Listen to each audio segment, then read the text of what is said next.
Hey guys! Welcome, welcome! Finally back after a week off. Much needed too.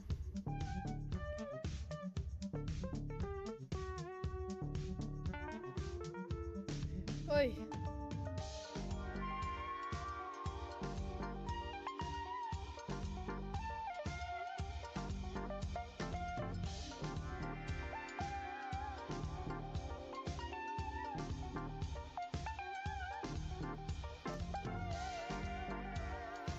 Alright, let me lower the volume. This is pretty loud for me. Ay.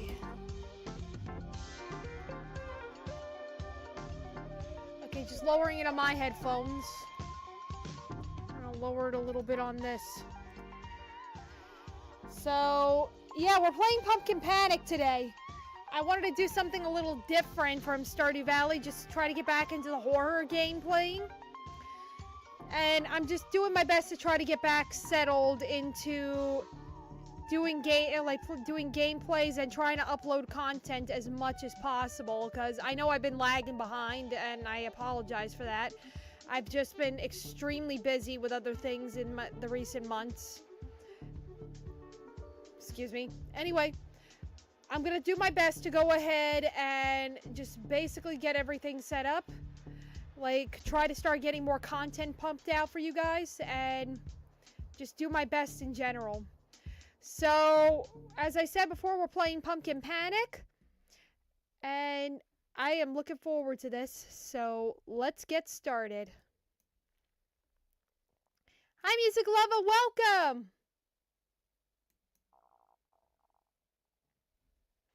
Alright, we're back at it.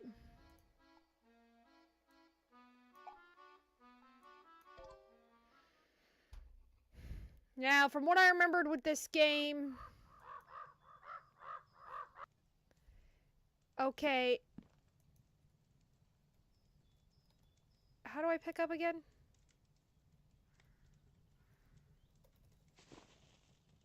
Oh, wait. Options. Yeah, I played this game on Halloween, actually. Okay, you know what? I'm gonna restart the game. Because I totally forgot the, yeah. I completely and utterly forgot literally everything.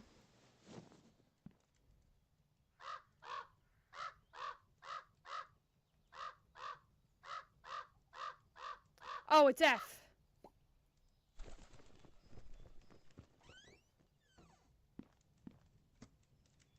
Okay, good news is it remembers me.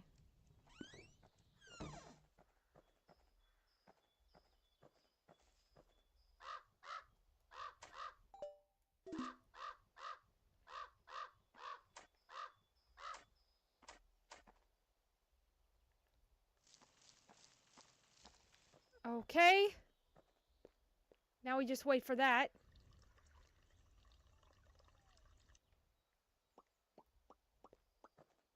And we just keep ordering it. Yeah, all of a sudden my camera on my laptop is like, pretty much speaking, the camera I use to go ahead and basically like live stream. All of a sudden, it's not cooperating with certain aspects of OBS. Like, for example, where I have to go ahead basically and do go ahead and start the stream. It basically will go ahead, like the gaming portion of the stream, you know what I mean? It just wasn't cooperating. Like, I don't know how to explain it to you guys. It's pretty much speaking, all of a sudden, the camera I have, which is an unpluggable camera, is just not cooperating with OBS, like when I go to gaming mode on OBS. It's kind of weird.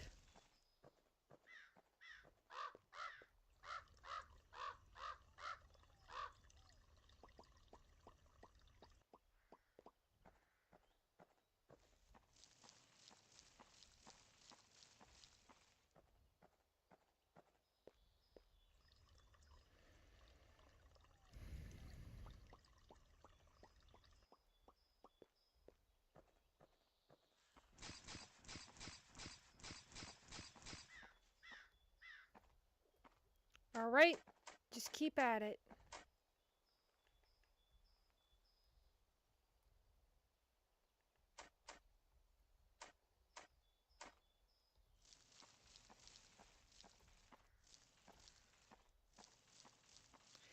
Time to get an upgrade.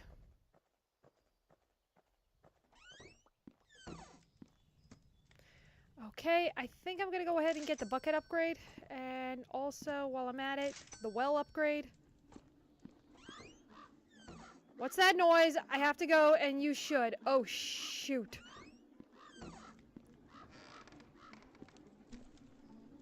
I remember these.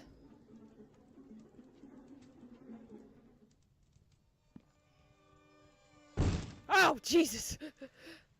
God, what in Christ's name are these things? Oh, bug. That thing is back. And I gotta keep an eye on those candles over there. Oh, that was way too close.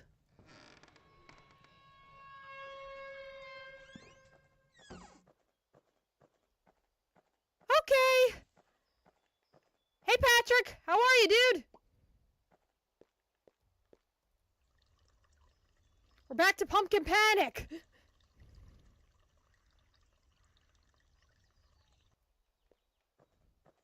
I played this game back on Halloween, but I was kind of stalling for a little bit on playing it because I was kind of going through a period where I was just more focused on cozy games.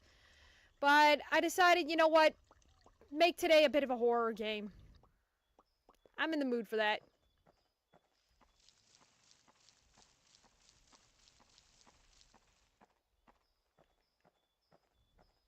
Still a little tired from the convention. For those who don't know, the reason I didn't stream last week was because of the fact that I was away for a convention. I actually recorded for the entire weekend. Well, not the entire weekend, I should say. It was like 2 days I was away.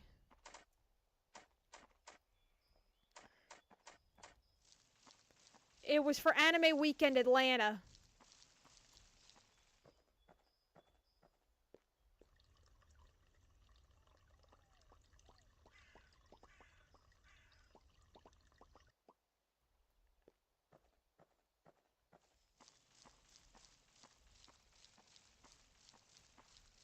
Yeah, it was really fun too.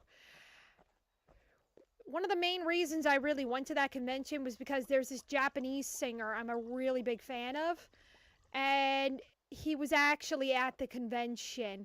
Now, the thing is with him is that it's extremely rare for him to come to the East Coast. So, the fact that he managed to come to the East Coast itself was actually like a holy crap moment. So, I knew I really had to get there.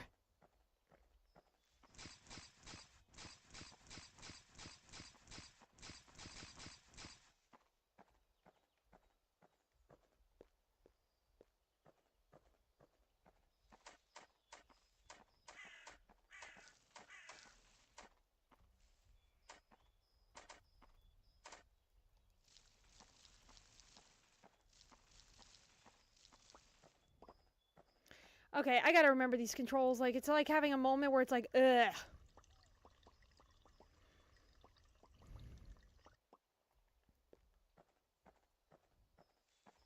Yeah, it was really awesome. I got to meet him.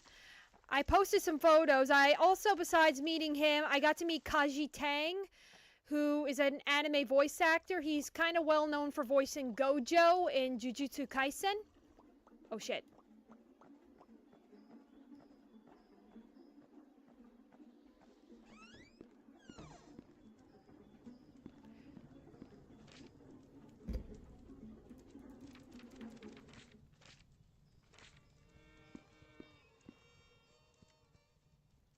He's very well known for voicing, as I was saying, Gojo in Jujutsu Kaisen's English dub, and he also voices Jinchi in Apothecary Diaries. So he was at the convention. I got his autograph. Adam MacArthur was also at the convention. Adam MacArthur voices Yuji in Jujutsu Kaisen. He's also the voice actor for Matsuno Chifuyu in Tokyo Revengers. And I do love Tokyo Revengers. It's a good series. So I went ahead and I got his autograph as well. I never caught the anime yet. It's on my list. But I've been reading the manga, and it is a good series.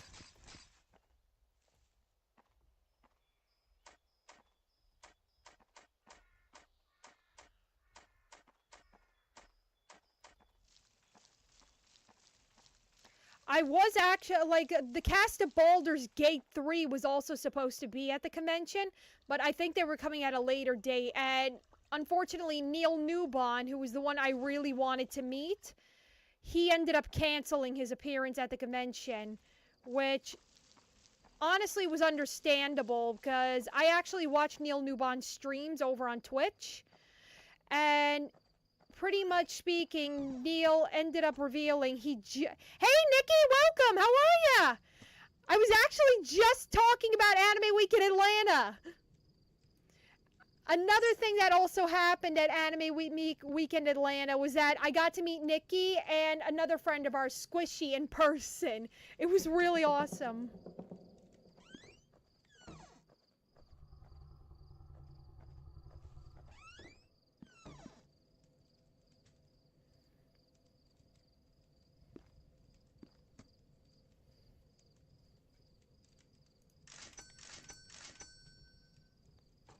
It was so fun, yeah. So, basically, pretty much where was I with the convention? Oh yeah, basically the entire trip to Anime Weekend, like, yeah, I've been reading Tokyo Revengers. It's a good series. But day one of the convention, Mom and I went with my mother because basically I was going to be entering a city I knew nothing about. So she thought it would have been a good idea that I went with her on she went along with me on this one, especially considering the way that this convention was going to be. So she came along with me, Mom, and we ended up taking an over 5-hour drive just to get to the convention center.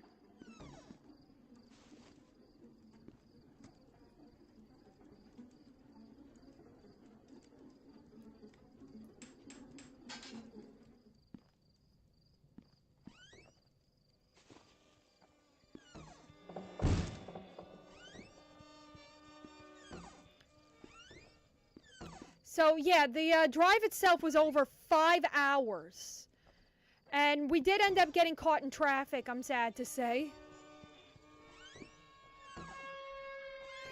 But while we got caught, let me pause this. We got caught in traffic a little bit, and that took a little bit out of our time. So, oh yes, it was. It was so worth it.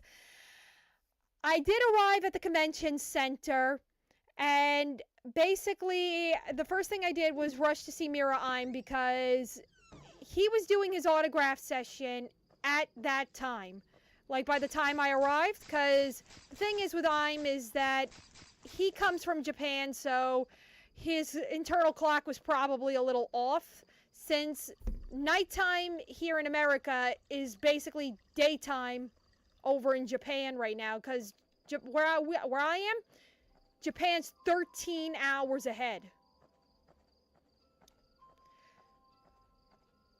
So, basically, I ran to his table to meet him, and basically got my first autograph. I was in my Labyrinth gown for that one. I was cosplaying Labyrinth, and he complimented my cosplay, because he's a bit of a cosplayer himself.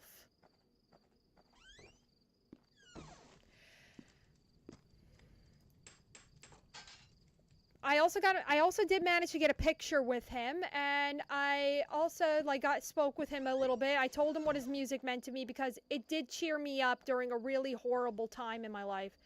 For those who basically watch my channel, you guys know that my dad had passed early, like during the summer months.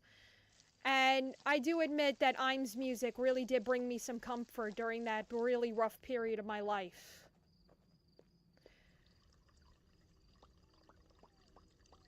Yeah, that's crazy.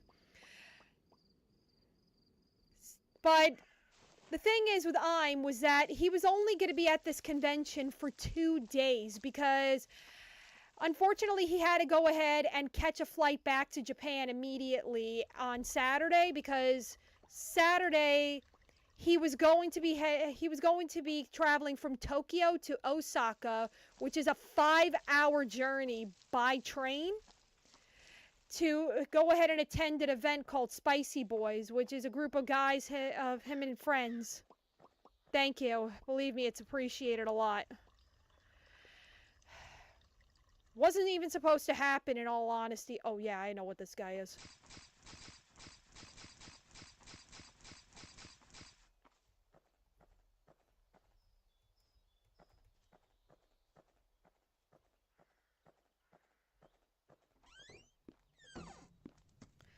But basically, pretty much speaking, like, it was like a bit of a rare opportunity just to get to meet him. And Nikki and Squishy decided to fly in all the way from both their states just to be able to go see him in concert.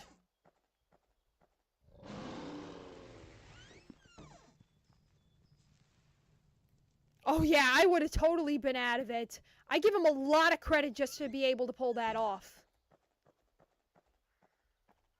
He's definitely got resilience.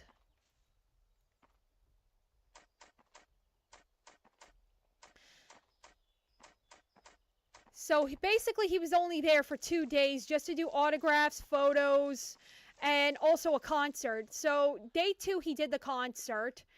And Nikki and Squishy arrived just for the concert. We went to the photo session with him.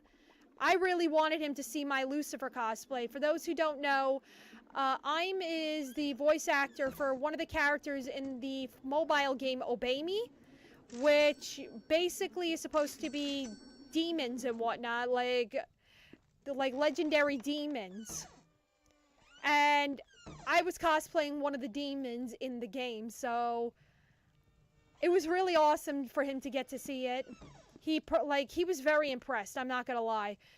The moment he saw my Lucifer cosplay, that it was able to move, and also that I made a robotic sheep version of what's supposed to be the main character, he looked to me and said, "You made this?"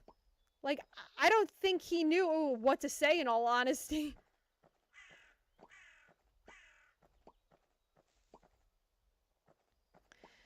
And the concert itself was really good. Nikki, Squishy, and I, the 3 of us managed to get front row seats to the concert.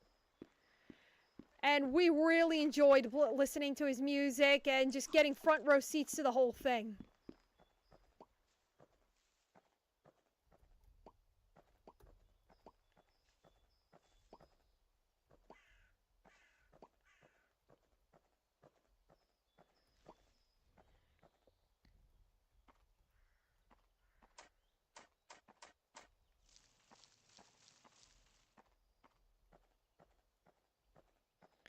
It is. It's a good game. Like, it's a good game. Unfortunately, the games are ending soon, like storyline-wise.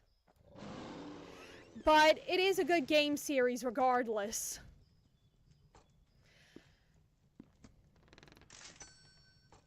Oh yeah, I was a blushing mess. I'm not gonna lie. Like, I gotta be brutally honest. Oh shit! Damn it!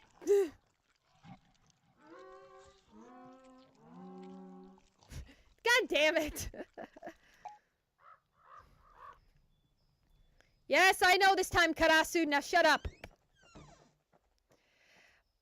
But yeah, there was one moment during the concert where he was going ahead and just pointing at me and just like, he was being a bit of a flirt. I'm not gonna lie. But my whole face turned bright red when he did that.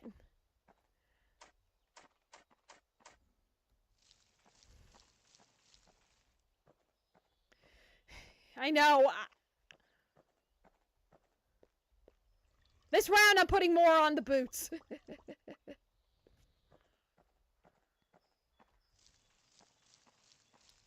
I'm not gonna lie, anytime I go ahead and water these craps, it kind of looks like he's peeing. That's just fucked up, I said that anyway.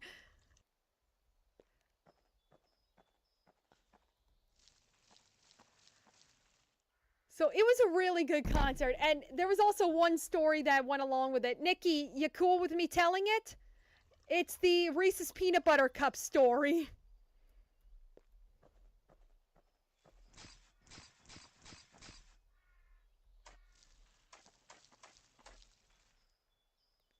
Yeah, he did? I didn't realize that! Alright, Patrick, thanks for stopping by regardless. I appreciate it a lot.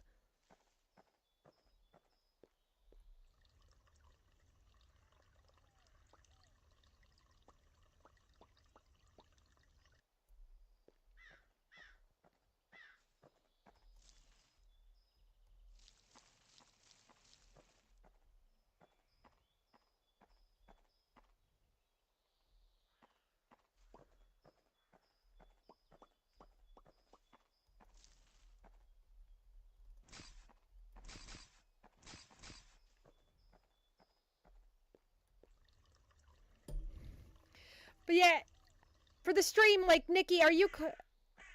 Oh yeah, I do celebrate the holidays, thank you, and happy holidays to you as well, Patrick. Ooh, you know what? I gotta start looking into some holiday games for the channel. Yeah, he does. Are you cool with me telling the story of what happened with the Reese's Peanut Butter Cups and the Vanilla Coke? Like, I only want to ask permission first before I go ahead and tell the story.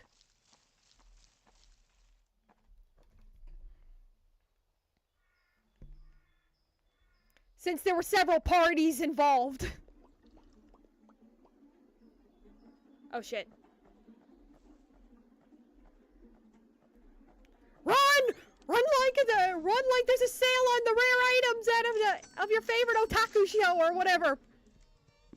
Alright, thank you. I just wanted to make sure ahead of time. Nope, not today, Satan! Yeah, come at me, Satan's left testicle! Holy shit, that was close.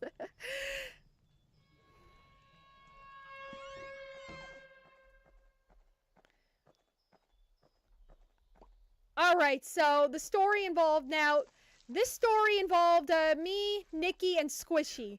The Reese's Peanut Butter Cups and the Vanilla Coke. So, pretty much speaking, the story about that was when we were online for IM and whatnot, Squishy was talking to some of the people who represent him while he's at the convention, and she basically remembers talking to them like about their time during his last visit to the US, which was in Las Vegas, how he wanted vanilla Coke. And I remember the woman who basically was one of his handlers went ahead and said that he wanted Reese's Peanut Butter Cups the night before, like on the evening of the first evening of the convention. He wanted Reese's Peanut Butter Cups, but the convention couldn't find any.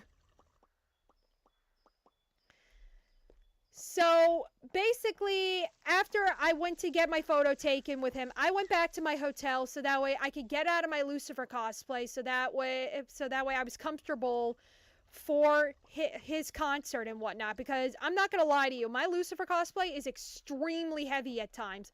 Like, I can handle it pretty well, but after a couple of hours, it's like, ugh.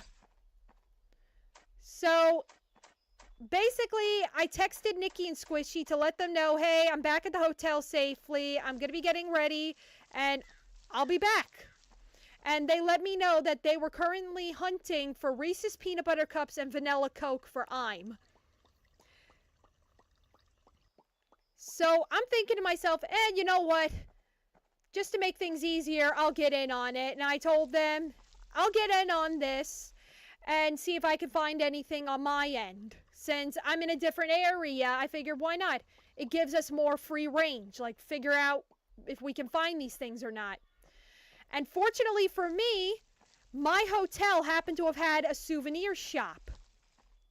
So I went to the souvenir shop and I checked their little refrigerator area, and lo and behold, besides a bunch of, like, a plethora of drinks and everything else, there was king-size Reese's peanut butter cups. Yeah, that too, you're right. You're definitely right about that.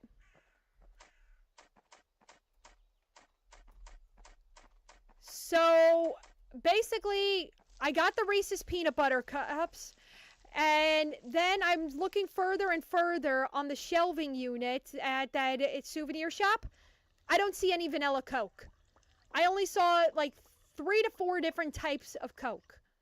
I saw regular, Coke Zero, I saw cherry, and cherry Coke Zero.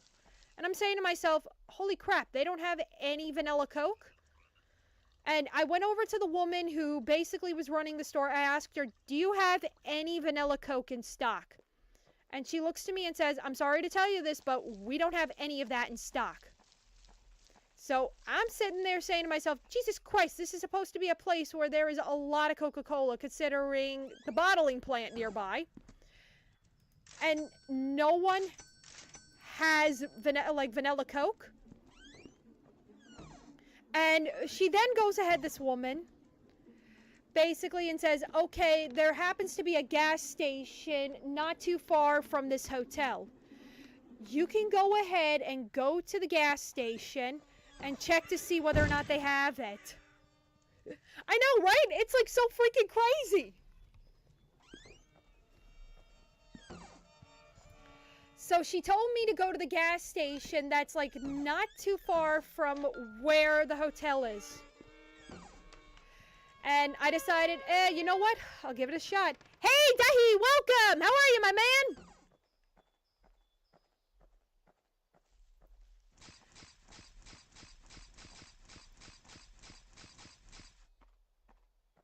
So basically, I spoke with my mom, and at the moment, Mom was a little on the annoyed side because she was not happy with the valet parking only at our hotel. And I spoke with her about it, and I asked her, could we stop by this gas station just to see if they have vanilla Coke? And she looked and said, all right, fine, we'll check. And we went. Ooh, nice. What you cooking, man?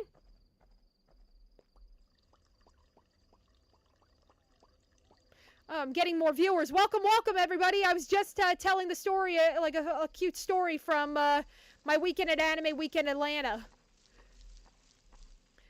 So, basically, we go to the gas station, and as we enter the place, my mom looks and says, you want to know the truth? It's just as well we went to the gas station. We're at half a tank, and we got a journey tomorrow. Ooh, nice, man. Sounds good. So she looks to me, my mom, and says, we got a bit of a journey ahead of us tomorrow, so I'll go ahead and get some gas. Oh, shit!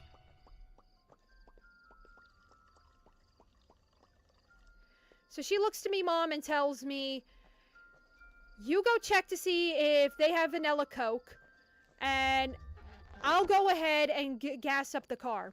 So I run into the store, and the moment I enter that gas station's convenience store, it was sketchy as hell. By sketchy as hell, I mean sketchy. This place looked like it's seen many a robbery. The reason I say many a robbery is because of the fact that the guy who was working there was working behind thick bulletproof glass. And the place looked like it could use a deep cleaning. I am not gonna lie to you.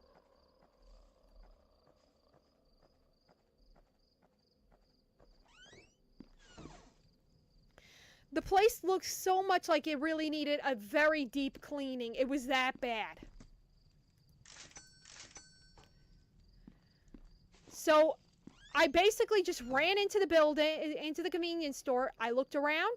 I found the area where the Coca-Cola normally would be. And lo and behold, there it was. Vanilla Coca-Cola. I went right to it and basically grabbed the bottle, and I texted Nikki and Squishy and told them he just got extremely lucky tonight because I managed to find it. I bought it. I immediately ran back into my mom's car. I waited for her to finish gassing up.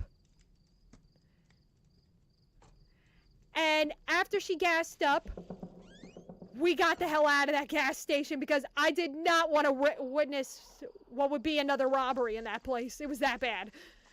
So then we managed to get to the concert and we enjoyed it. I kept the snacks in my backpack throughout the entire night because I was personally afraid that my body heat was going to start melting the Reese's peanut butter cups.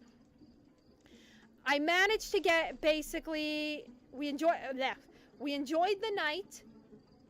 And after we enjoyed the night, pretty much speaking, Nikki, Squishy, and I all waited by his autograph table just to get another, just for his second autograph session, which was his final one for the night since he was going home tomorrow morning.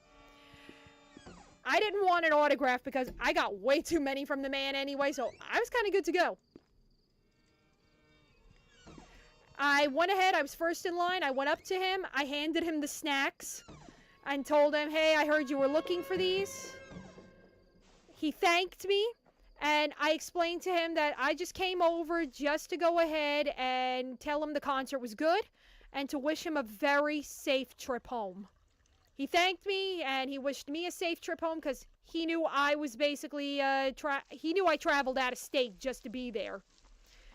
And I told him in Japanese, Raine Florida ni kite kudasai, which means in English, please come to Florida next year.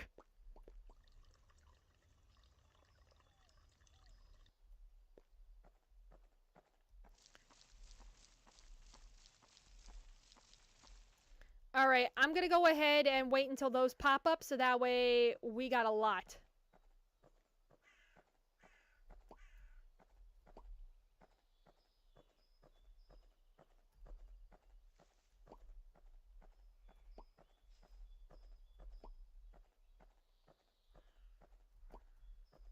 Yeah, I'm hoping too.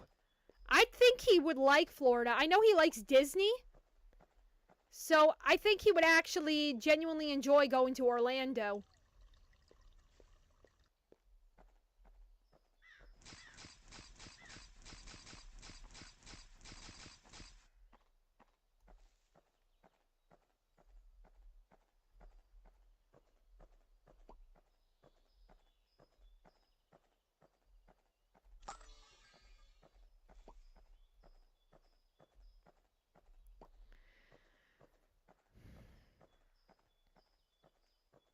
Like, definitely, because I know he's a bit of a Disney nerd as well, so I think he would definitely enjoy, like, a trip to, Disney World here, which is actually a really— Ah, shit!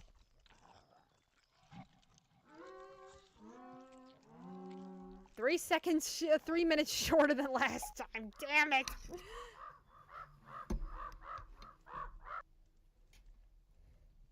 Basically, it's kind of gotten to the point with this game that because of the fact I already know what kind of creatures I'm expecting, they don't really bother me that much. It's more so the, you gotta be kidding me, you know?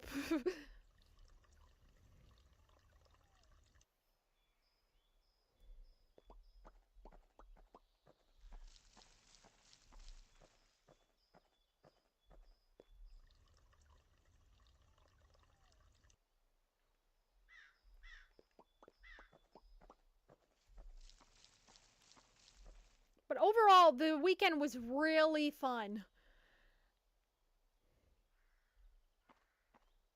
And I also attended an Obey Me cosplay meetup, which actually was really cool. The people I met at that cosplay meetup were so sweet. They were, a lot of them were really good cosplays. About half of them were the brothers in their demon forms, and the other half of them were in their bunny boy outfits. So it was really fun. And MC Bot was actually a giant hit. For those who don't know, MC Bot is a little robot I actually designed. I posted a video about it on mangagcosplay, so definitely check it out when you get a chance. I did design MC Bot, and yeah. That robot, oh my god, that little troublemaker. The one moment I needed it to actually genuinely work, it decided, no. The reason I say that is because I really wanted I'm to see it, since MC Bot is supposed to be, like, represent a character from the Obey Me franchise.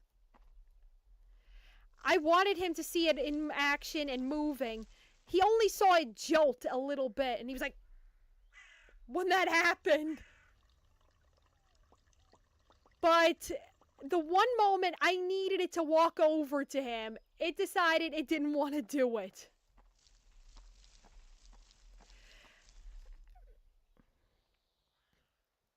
I am currently, right now as we speak, redesigning the robot, actually. I'm keeping the original design because that's the first time I actually made a real working robot. So, and I am more than proud of myself for actually achieving something like that. But I'm redesigning the robot so that way it's more sturdy. Yeah! I just realized that too! Wait a minute. I'll check and everything. Like, I'll actually check my cell phone. Like, let me check my phone for a minute.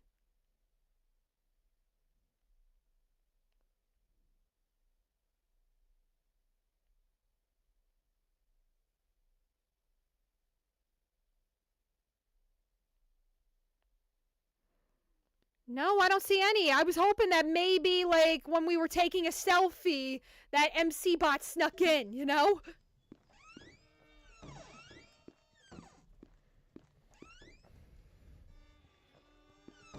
You're fine, you're fine. If anything, I'm really glad you got to see MC Bot. Because that particular version of MC Bot, I'm not going to be bringing to cons anymore. Because I'm going to start working on Mach 2. I already started working on the newer version of MC Bot, and I'm already planning out the improvements I want to make for this one. I think it would be a good idea to actually add like a sensor to it. So that way it can sense obstacles for the future. Yeah, it really was now that I think about it. Oh my god. So I think for Mach 2, I am going to look into putting a sensor on MC Bot, like maybe a small one, so that way it's barely noticeable. And I think I'm going to go ahead and switch out the remote controls, because I'm not going to lie, the IR remote system I chose for it, I'm genuinely not really happy with it. I already gave it a bad review on Amazon. Because I'm going to be honest with you, I ran through so many receivers when I was building this thing, it wasn't even funny.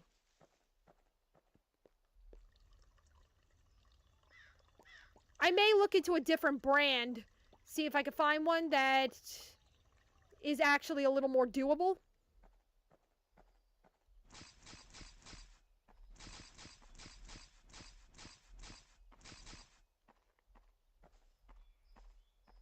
But all in all, MC Bot was actually a massive hit at the convention. And I am more than thrilled with how that turned out.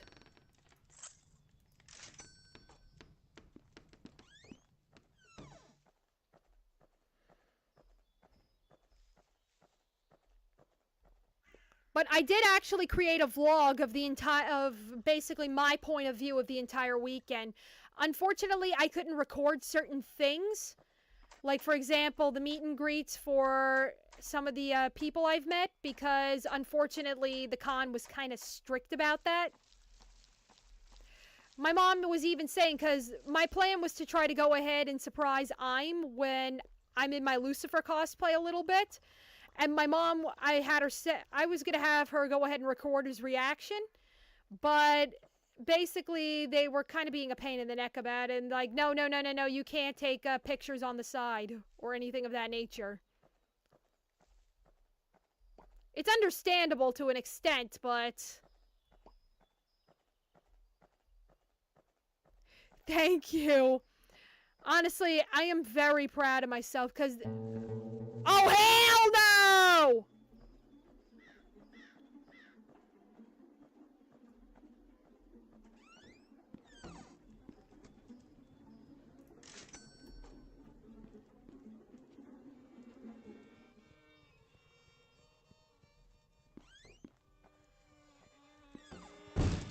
Not today, Satan's testicles!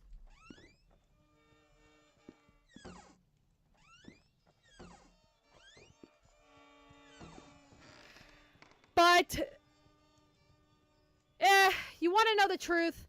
He saw I jolt a little bit, so he knew that it worked. So, basically, I am proud of myself that he did get to see it, and I even had him take a pic, like, when we were taking our picture together, I gave him the honor of letting him hold it. And yes, I did purposefully switch out the bow on MC Bot to Asmos Pink.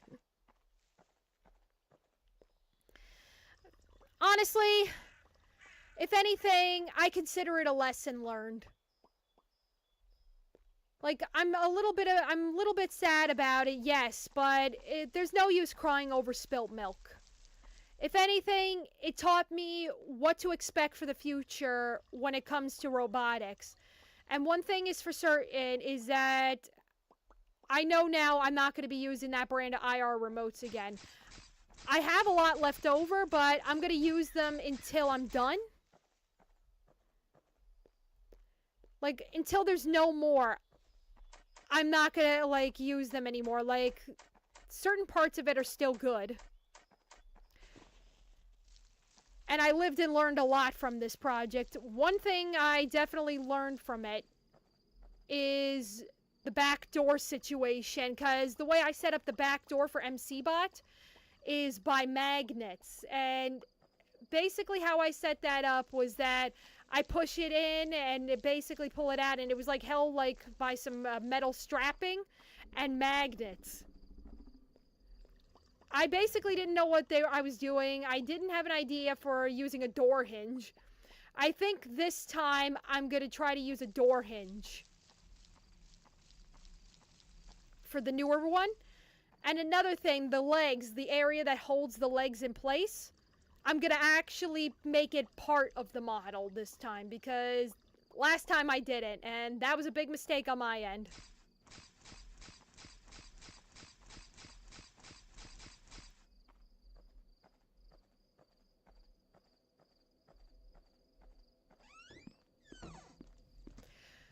But, suffice to say, I learned a lot from this experience.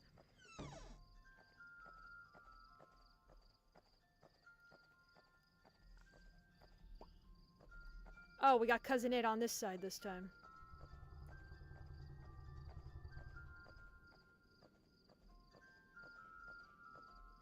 Wait, which side are you, buddy? Oh, you were right here.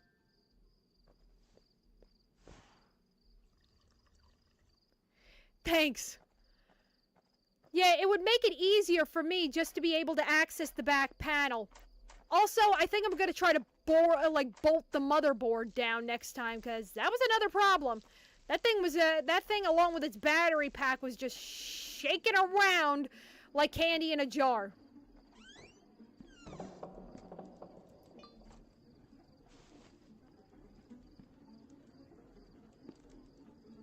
So I think that was another problem I dealt with. I'm also going to have to make repairs to my Lucifer cosplay for Obey Me, because one of the problems I ran into over the weekend was that apparently the baggie that was holding its power source for the wings basically decided to break a little bit. So I'm gonna have to come up with a new way to create a power source, which was something on my to-do list for a while.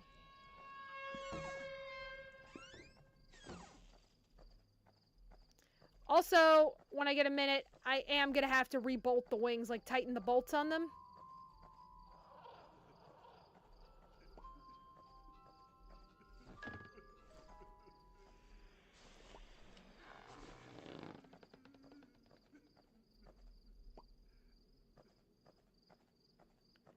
Cosplayer problems. You work on all these cosplays, and at the ending of the day, they end up basically falling apart. I would just like to have one cosplay one day where it doesn't fall apart. You know what I mean?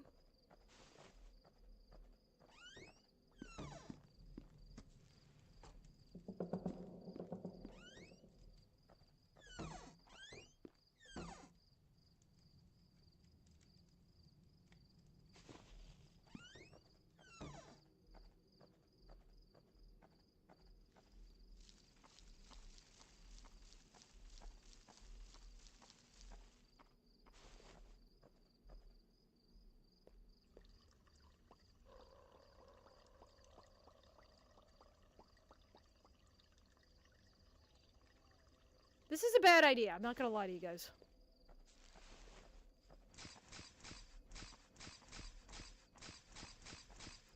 I know, right? Just to have a but then again, it's understandable because you're moving around in that thing.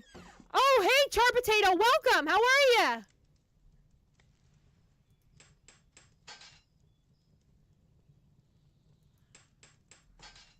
We were just talking about Anime Week in Atlanta and cosplay in general.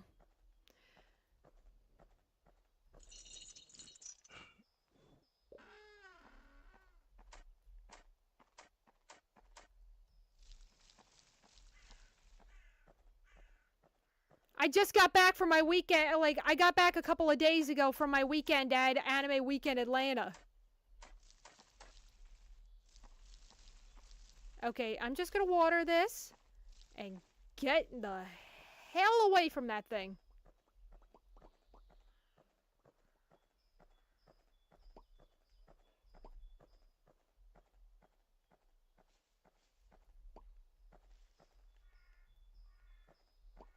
Okay, there's a coin around here somewhere.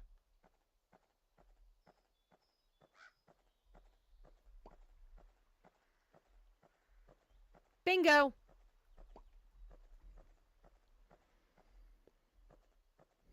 Oh yeah, well, I had a blast at Anime Weekend Atlanta.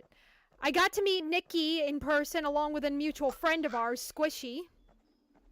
Oh shit.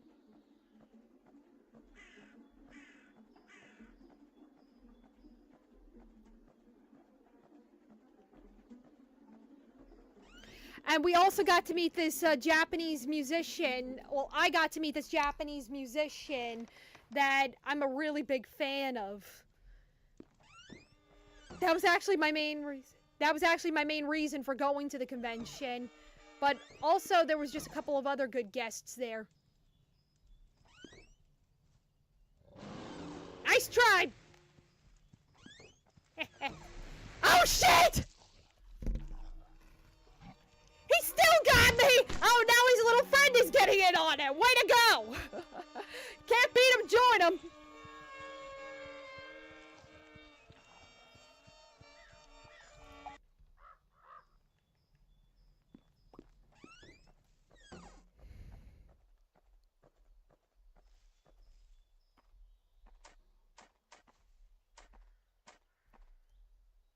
So yeah, it was a really fun weekend. The only thing I gotta say, my biggest complaint about the entire weekend was the hotel. I'm not gonna lie, my hotel really sucked.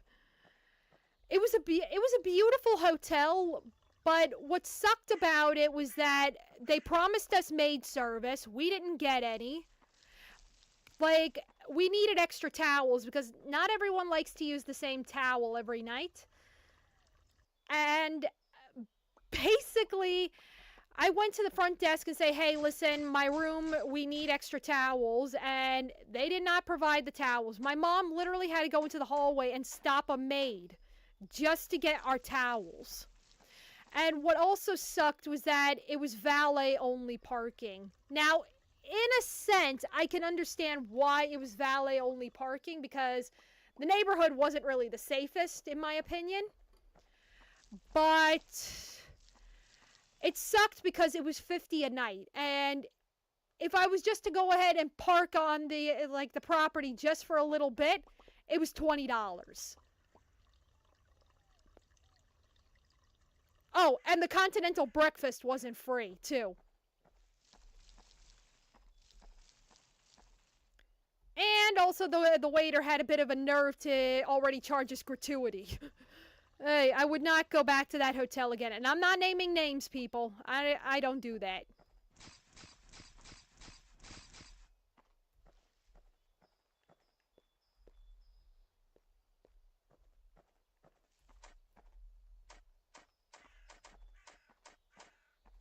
But all I could say is that place got a really bad review on Expedia.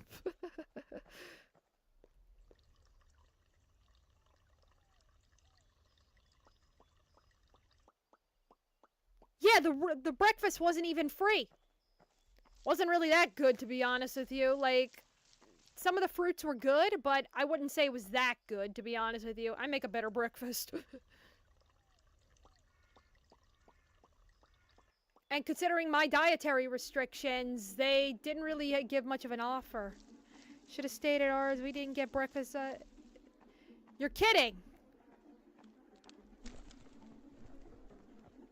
Oh shit.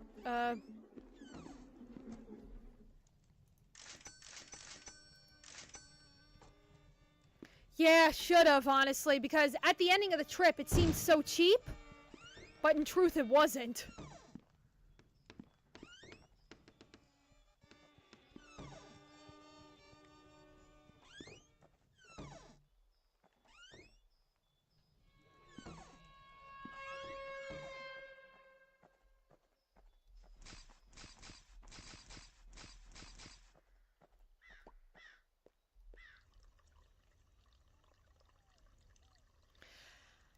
But basically, for those who are coming in, like, we did go to anime. I went to Anime Weekend Atlanta, like I said last week, and it was fun. One of my main reasons for being there was just to see Mira Im, who is a Japanese musician and voice actor. I'm a big fan of his work.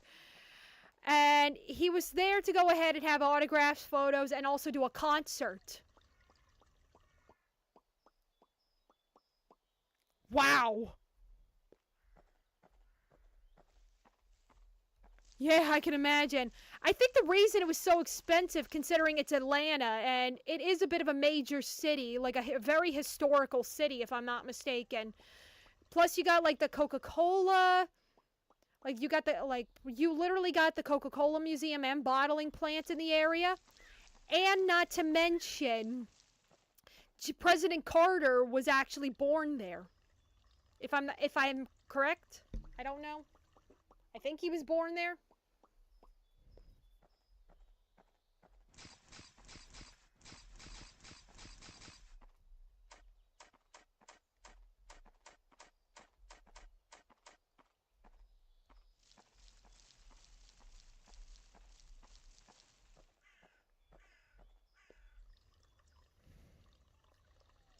But as I was saying earlier, day one was like, oh brother. I literally got into my car at 9 in the morning, and I didn't arrive at the con until like 4 o'clock in the afternoon, because it was like it was like a 5-hour drive.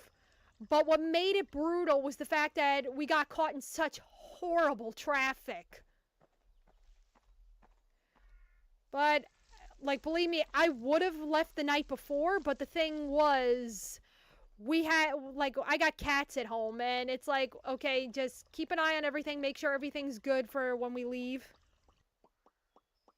Oh, the bar closed at the hotel? Damn! Yeah, there was a lot of noise in my hotel, unfortunately. Like 2 o'clock in the morning, we were hearing people talking right outside our place. I had literally had half a mind to get out of my hotel room and just say to those people, hey, could you keep it down? I'm trying to sleep here.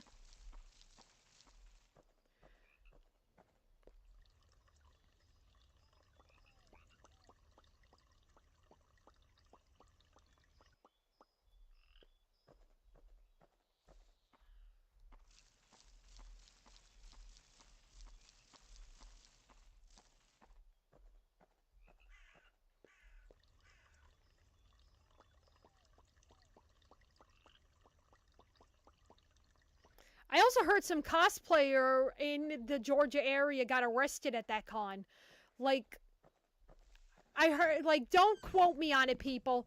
I just heard basically that apparently this cosplayer that's pretty well known in that area got arrested at the convention on the last day. And apparently was permanently, because of what he did, he got permanently banned from the convention. It was a really great trip, I'm not gonna lie. The concert was amazing. And getting to meet you and Squishy in person was really awesome. I had a blast getting to hang out with the both of you. And it was just, and also the Reese's Peanut Butter Cup story was just another like a good story to tell. Oh yeah, and there was one thing about the Reese's Peanut Butter Cup story I forgot to mention at the ending. For those who are joining in, I'll just tell you guys the story quickly. Yeah, I read up online that apparently that cosplayer got arrested for public indecency, like indecent exposure.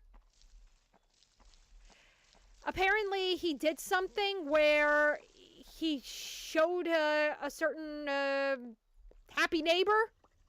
Yep, Nikki basically flat out said it for me. He apparently did that at the convention. He got tackled for it.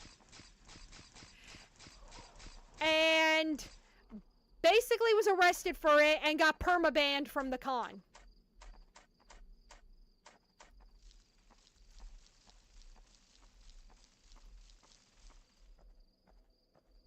Here's the thing, guys. One thing I'm going to make extremely clear to you as a cosplayer myself. Cosplay is not consent. Okay? You see those signs at any convention you go to where it says cosplay is not consent. It is true. Yeah, it's an old SNL gag with Adam Sandler and Justin Timberlake.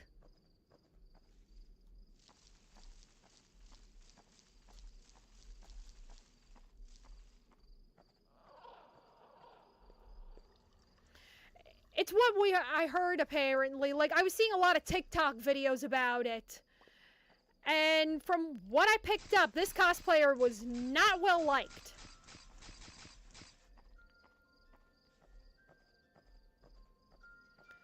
I'm not giving out names and whatnot, like, I don't want any problems with who this person really is. So, I'm not naming names throughout the whole thing. This is just what I heard. Don't quote me on it. This is just exactly what I heard that happened at the con.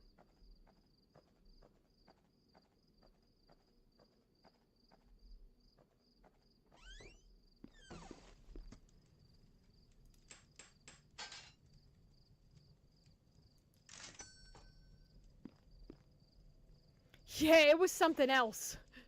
That I can assure you. Yikes.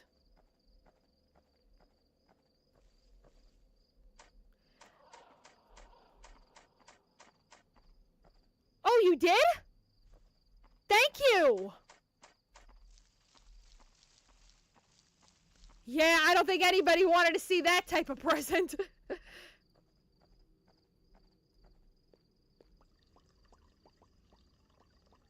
I don't know anymore. If the story was actually true, I don't know what possessed this guy to even think that was a good idea. The con actually has extremely strict rules about dress code. Like, you will see that at a lot of conventions. Some of them have very strict dress codes.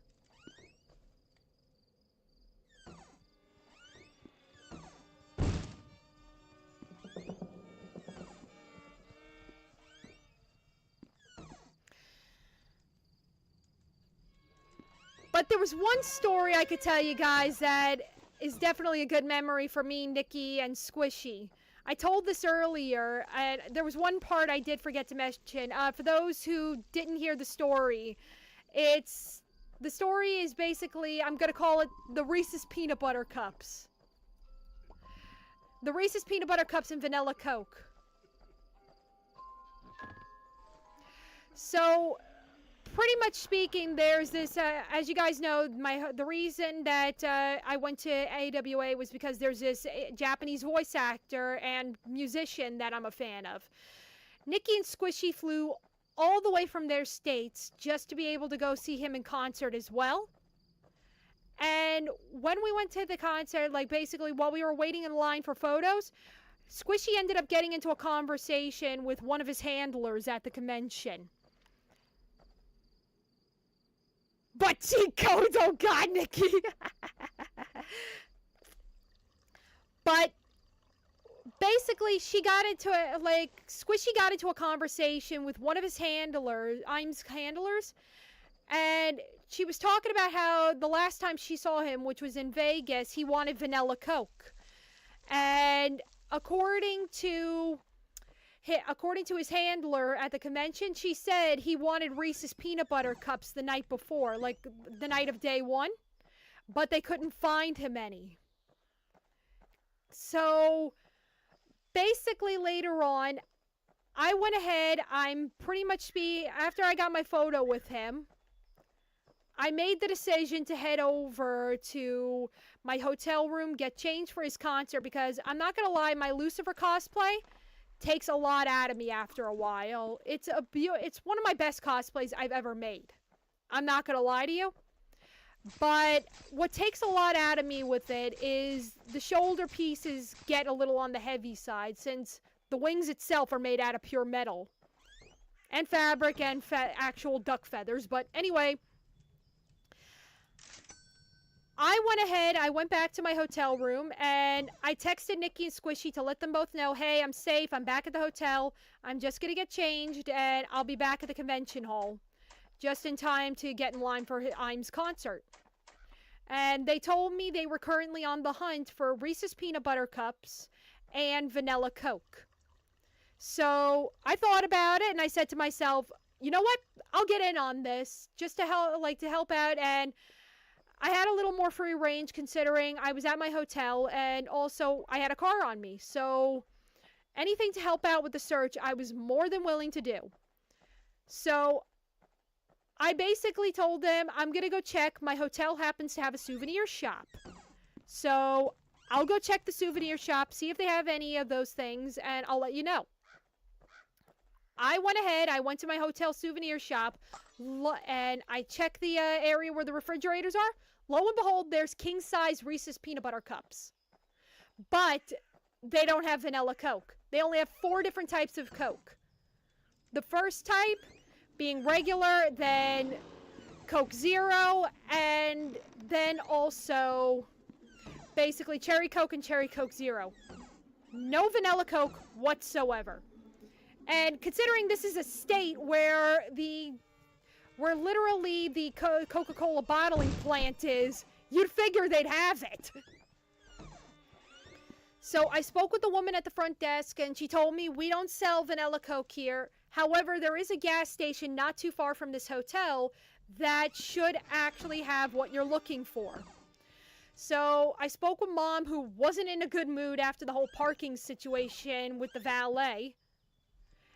And I managed to convince her to take me to the gas station. And it turned out to be just as well, because turns out to be we were running out of gas. We were at half a tank of gas already.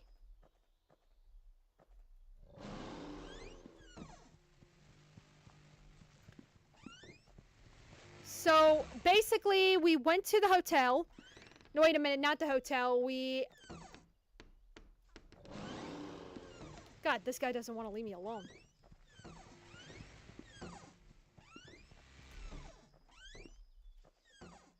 Okay, yeah, I already know it's not going to be all sunshines and rainbows with you. I'm leaving you the hell alone, man. Okay, so basically, I went to the gas station with Mom. Mom was filling up her car, and I went inside to the gas station's convenience store, hoping maybe to find the vanilla Coke there. Moment I entered that place, it was sketchy as all hell.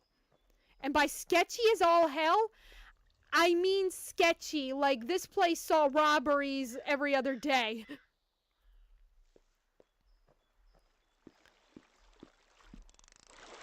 It was that bad, I'm not gonna lie. But I went in, and I went right to the area where the Coca-Cola normally is. Lo and behold, there was the vanilla Coke. I texted Nikki and Squishy to tell him he just got lucky. I found the vanilla Coke. So after I basically got the vanilla Coke, I went over, I paid for the vanilla Coke. And let me tell you, that place definitely saw a lot of robberies. What makes me say that? Because the guy was behind some very thick bulletproof glass. So I paid for the Coca-Cola. I got back into the car. We basically finished gassing up, and then we made it back to the convention center. And I held that Coca-Cola in my bag along with the Reese's Peanut Butter Cups throughout the entire concert. By the time that concert was done, that vanilla Coke was a little on the cooler side. Like, it wasn't like how it was originally. Like, in other words, it wasn't ice cold anymore. It was just a little on the cool side. And basically, Nikki, Squishy, and I, we ended up going to his final signing for the entire convention. And basically, I was the first in line. I didn't want an autograph. I already had autographs from the man. Oh, hell no. I already had autographs, so I just came over to give him his Reese's Peanut Butter Cups. Oh, yeah, you're right! It could have exploded from the jumping. Holy shoot!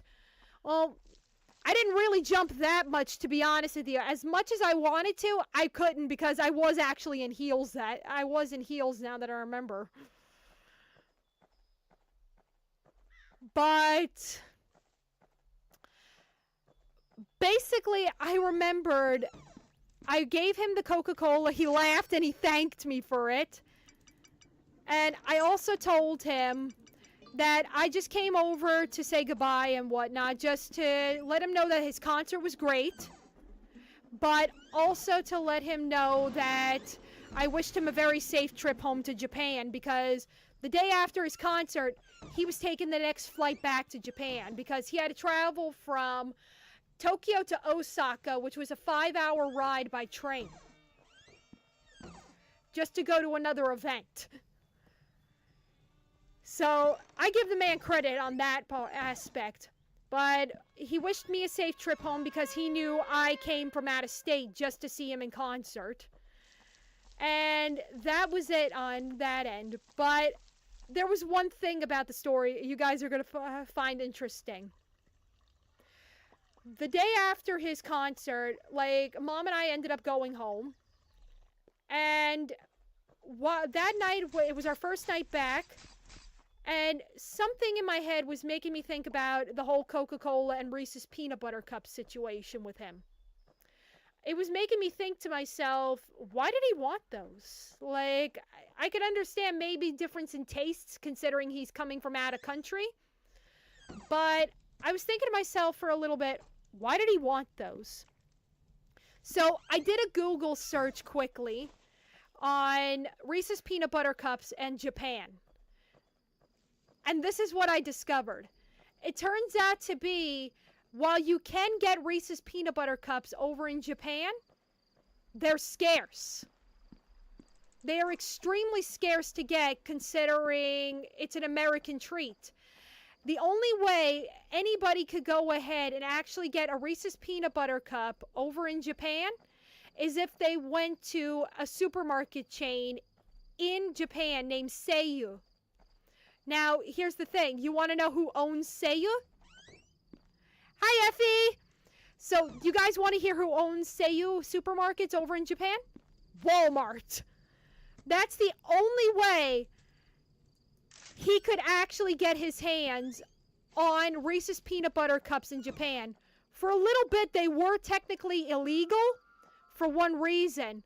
The preservatives found in a Reese's Peanut Butter Cup are actually considered illegal. Some of those preservatives are strictly illegal over in Japan. So he couldn't get his hands on any of those. And even if Aim was to visit a Seiyu supermarket back in Japan, getting his hands on even just a Reese's Peanut Butter Cup alone is considered difficult because it's hard. They hardly get them in stock. Yeah, I think some of them are. I think for a little bit they were illegal because of the preservatives found in a Reese's Peanut Butter Cup. While those preservatives are legal here in America, they're not legal in Japan. Japan has very strict guidelines about what to put in their food and what they don't want in their food. Yeah, they're very healthy over there. I give them extremely great credit on that.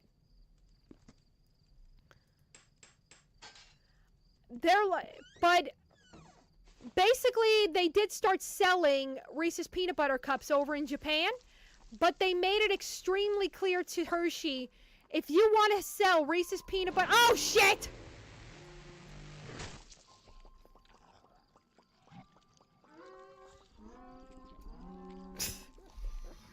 Damn it! That Wendigo gets me all the time! But basically, they're legal in Japan now, but the thing is, like, yes, you could still get Reese's Peanut Butter Cups in Japan, but the Hershey company had to remove a lot of those preservatives. And not only that, I don't think they're really that generally popular with the population over in Japan because they are a little on the sweet side.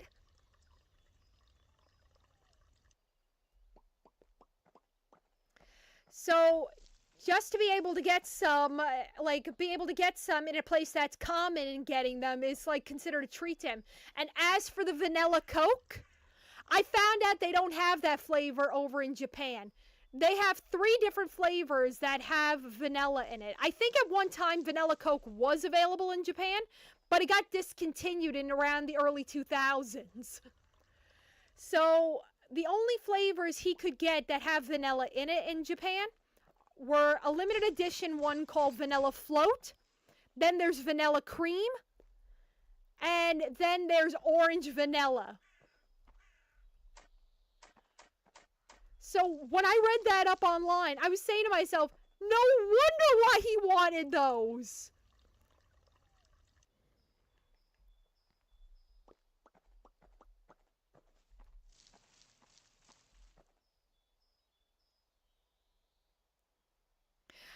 Oh yeah, he really loved those chili chocolates? I'm happy to hear that.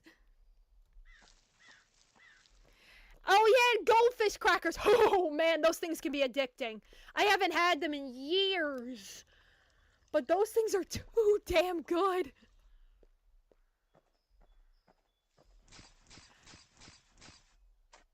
I can understand why he wants a lot of these American snacks, because these are stuff that are normally not found in his country.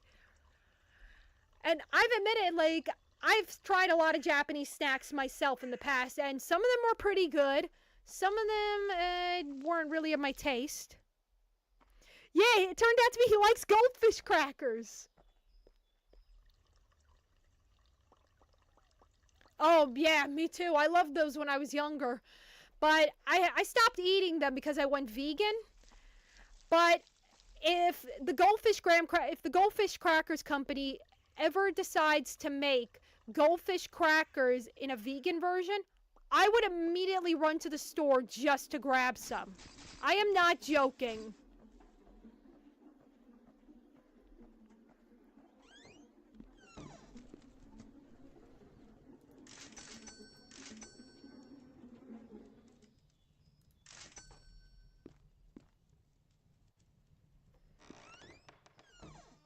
Oh shit.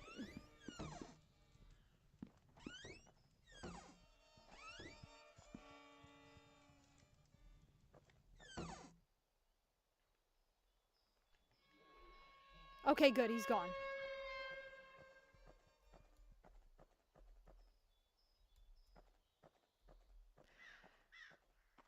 But yeah, I couldn't believe it myself, in all honesty. Like, I've tried out some Japanese snacks myself, and I'm not gonna lie to you, they are pretty good. Oh, me too. Sister Cat, hey, welcome! How are you?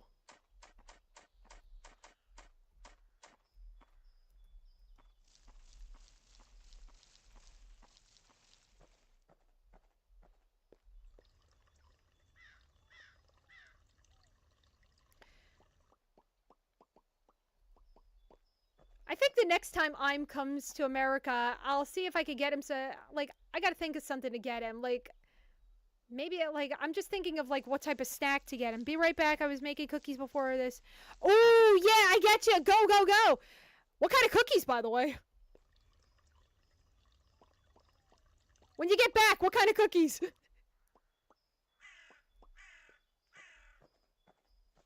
Because, not gonna lie, I could go for some.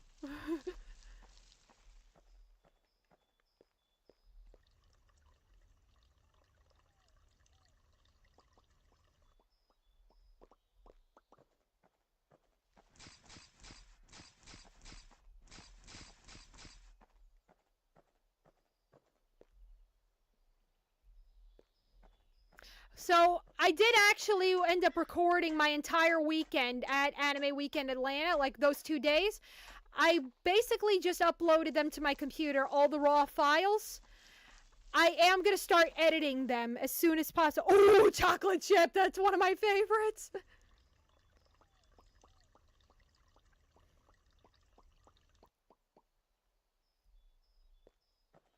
Oh, that's awesome. What's the haul? Like, what did you get?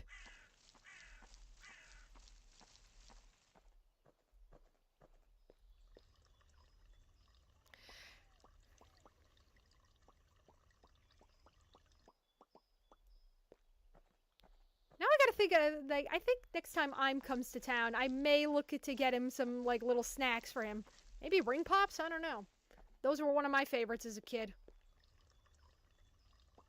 Yeah, hey David, welcome. How are you, man?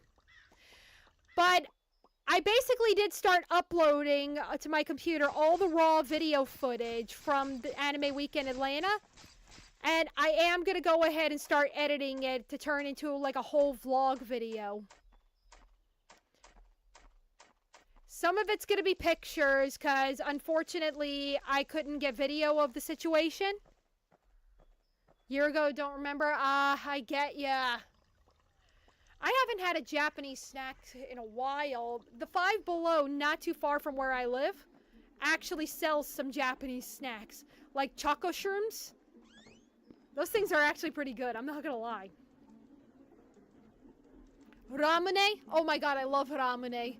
The grape one is so good.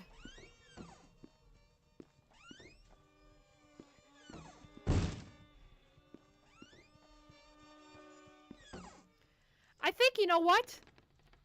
If I ever go to Japan one day... Thank you for the lurk, Dahi. I appreciate it. If I ever go to Japan one day, I think for one of my videos, I'm going to do a try snack video. Like, do, like, American snacks versus, like, Japanese snacks. Something along that line. That would be a good idea for a video.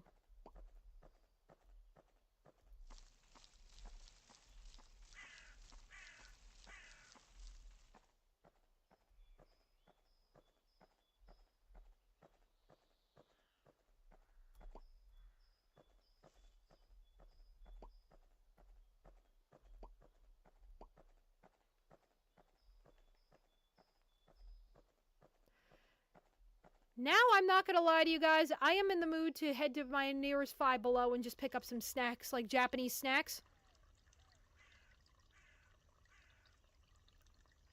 I gotta see what they have in stock.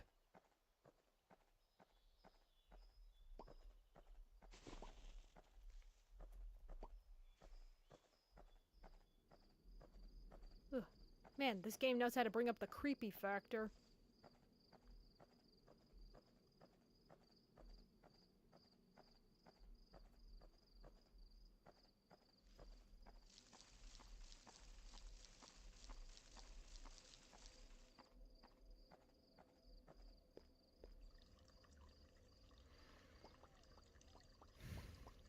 What's your favorite snacks, guys?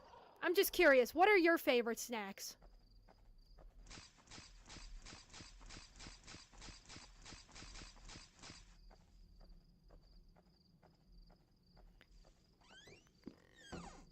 I have to chase the hot dog. BRB, I have to chase the hot dog. She stole something. Oh, your dog? Okay. Go for it. Yeah. I know that feeling too well. Having 3 orange menaces in my life. Oh yeah, the story with the cats, how they acted when I came home. 2 of them were angry. And basically decided to be a little spiteful by destroying some stuff. And one of them, the other one, Thor, that's my TNR cat. And by TNR, I mean he was a stray cat that came to me earlier this year. And basically, we helped him, cared for him, and we got him neutered and released him. He never got the neutering part correct. No, wait, not the neutering. He never got the release part correct. My God. If he didn't get the neutering part right, that would have been on the people that neutered him.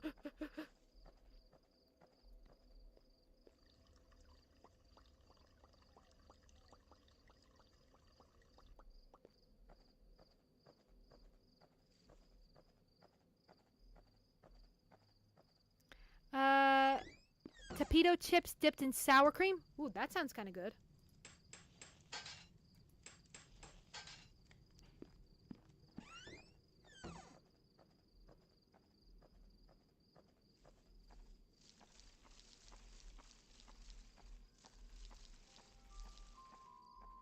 Alright, there's creepy clown number 2.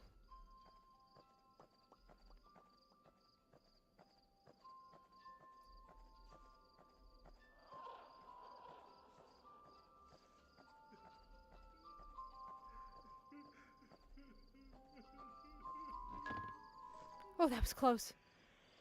My cats are amazing. My dog is a different matter. Oh, yeah, I get what you mean. So, with my cats, when we came home, 2 of them wanted nothing to do with us. Oh, shit. 2 of them wanted nothing to do with us. And the third one, the TNR boy, he was so happy to see us. And he immediately wanted to go into my cosplay shop just to drink water. And here's the thing. We left him fresh water the entire time we were away. We also left him a heated hut. He didn't use that either.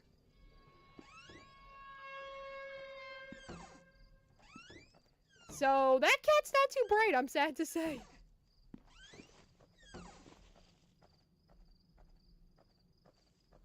As sweet and loving as he can be. Yeah.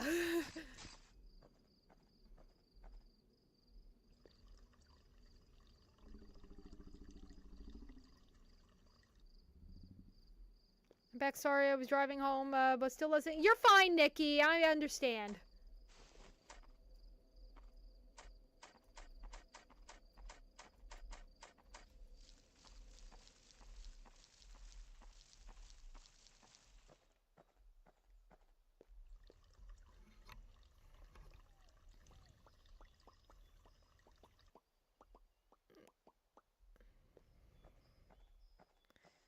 Oreos, Doritos, and barbecue chips. Ooh, haven't had barbecue chips in ages.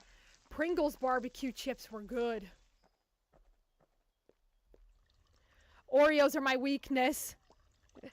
I'm not gonna lie to you guys, Oreos are literally my weakness. Double or mega stuff. Those 2 are my favorites.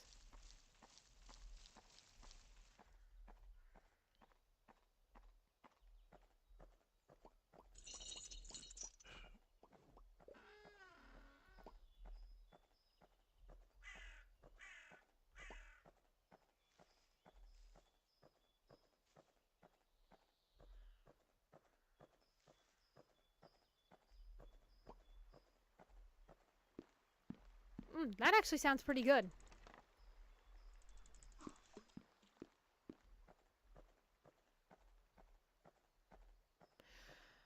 What else? Oh, there's the coin. Now we can get a friend.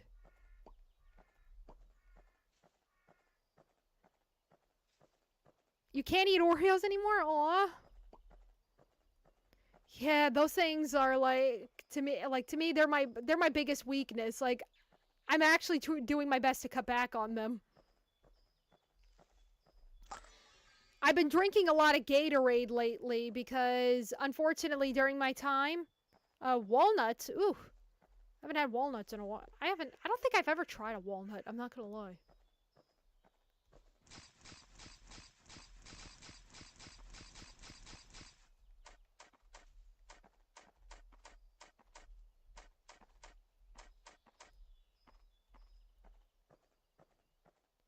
Oh, damn, that does sound too sweet.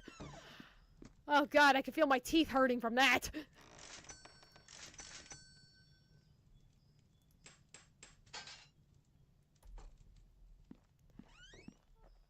But, what else? Shoot,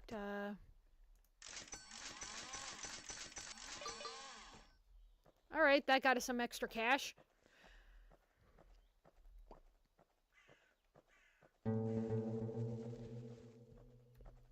Oh, shit. So that's how they're getting in.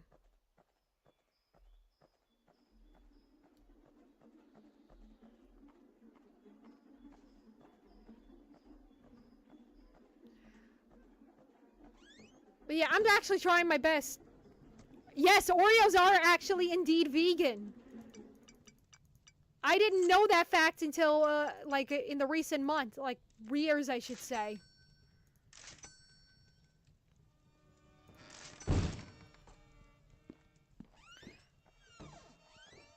Mint Oreos are good, I'm not gonna lie.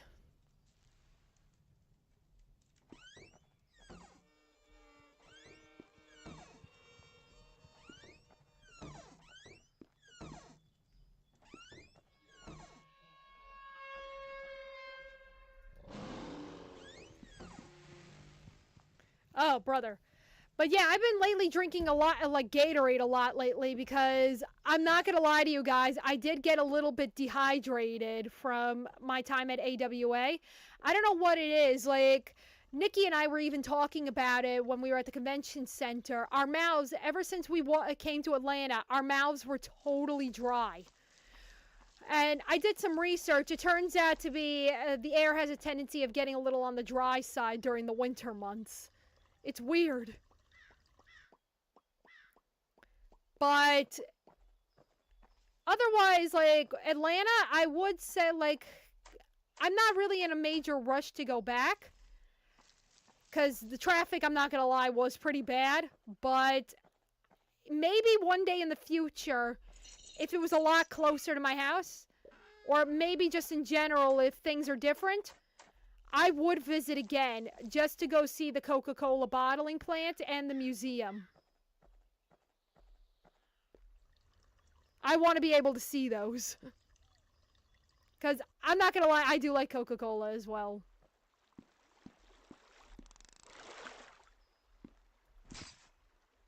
Damn!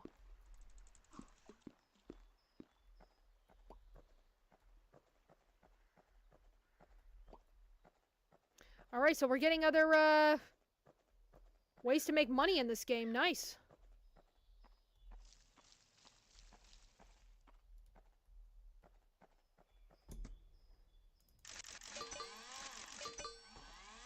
Oh, damn, we are already up to over $400. Nice.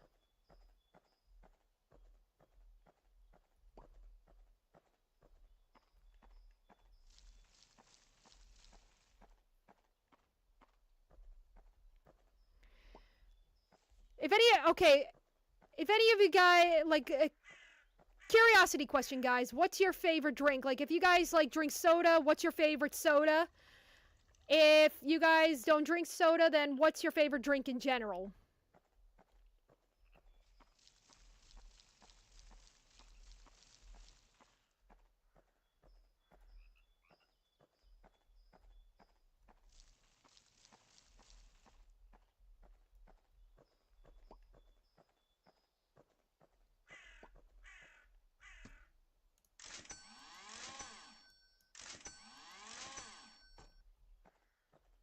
Huh, I could sell the coins, too. That's kind of convenient. I guess there wasn't really much of a need for them after this.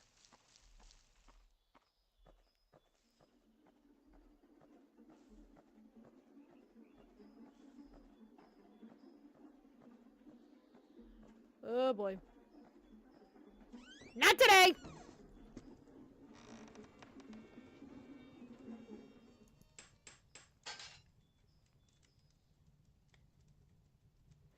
Dr. Pepper. That's not bad, I'm not gonna lie.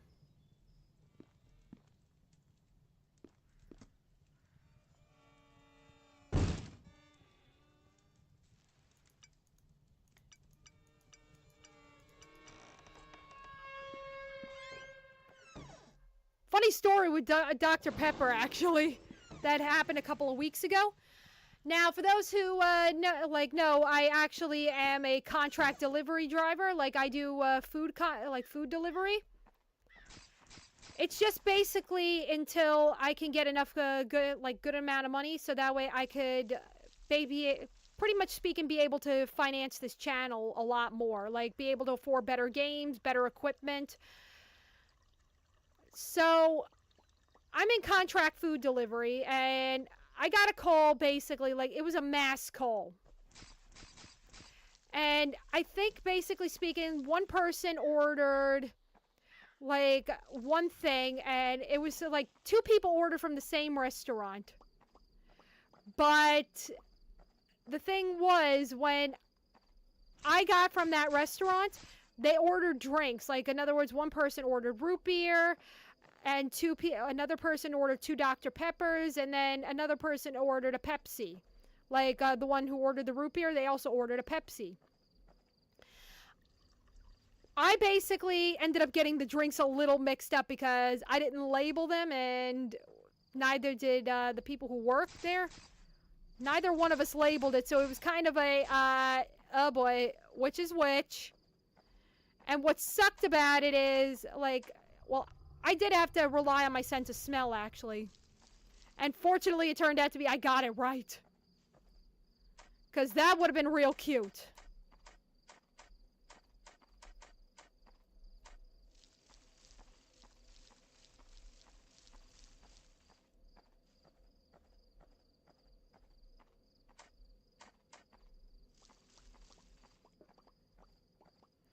Do Zero, Pipeline Punch, and Monster? Ooh, Pipeline Punch I've never heard of. Oh shit, what the fuck?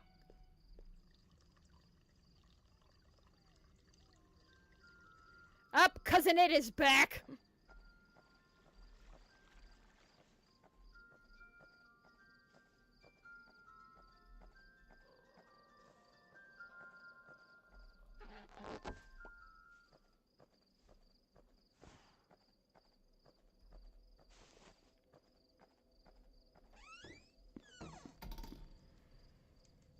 Flavor of Monster? Ah, so that's what it is.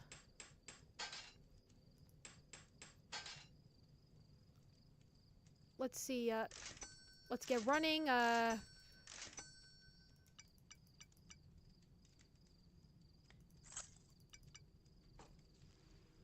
Alright, I'd say we're fairly good.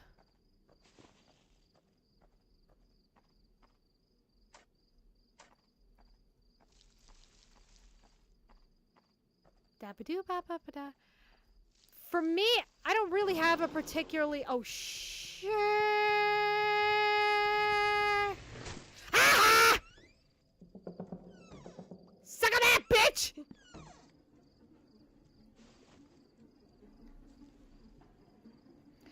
For me, I don't really have a particularly favorite drink. I guess maybe Coca-Cola is my favorite. Like, maybe the vanilla one, I think, would probably be my favorite. But I do like regular. I do like cherry. I loved the cherry vanilla Coke when it was around. I was, like, so upset when they discontinued it. But I also like green tea.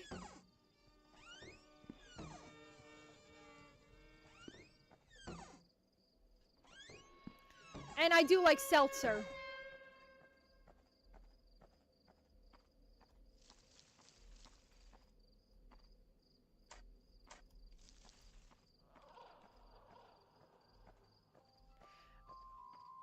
Alright, we got Blue It.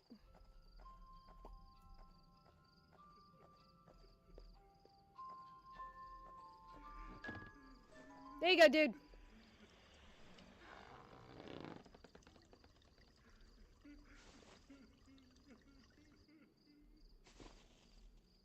Why is he still crying? I just gave him the damn balloon. Oh, shit.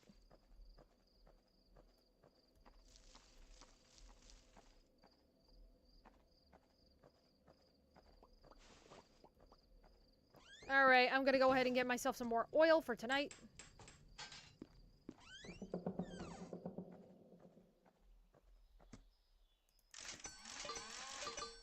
Oh yeah, did you guys hear that Subnautica 2 is coming out?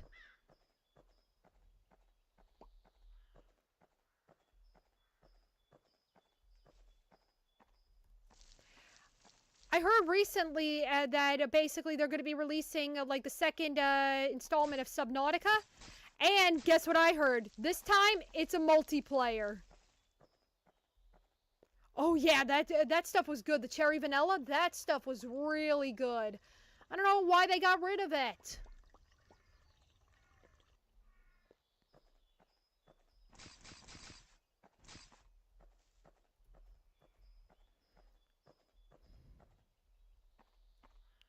Strawberry Dr. Pepper. I'm gonna have to try that. Thanks. A friend of mine who's a psychic medium, she actually recommended to me Sprite, like cranberry flavored Sprite recently. I gotta try that out when I get a chance.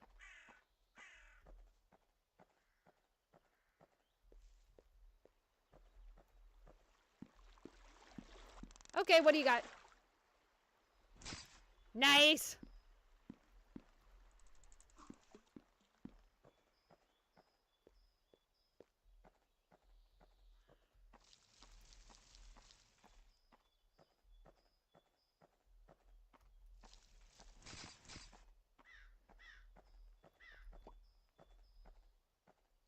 Yeah, I used to love Sprite when I was a kid, actually, now that I remember.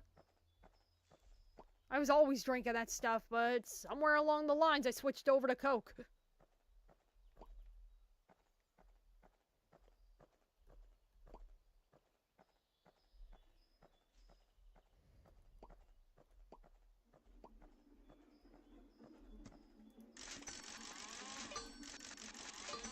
Okay, over $1,000. Hello. All right, I got that. Whatever it is.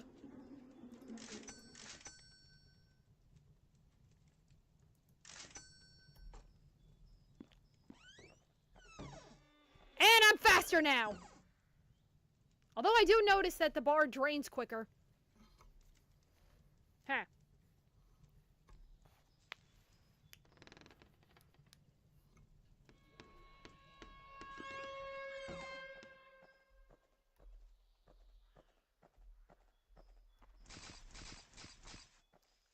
Okay, we got that covered.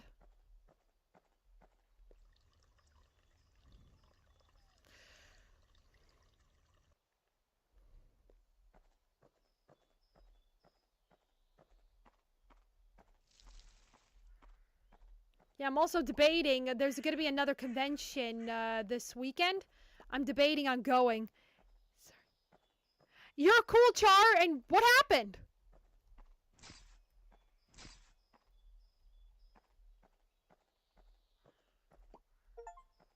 Achievement unlocked. Forage fever. Nice! I forgot to preheat the...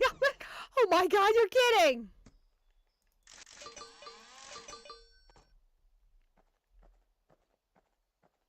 How crazy is that?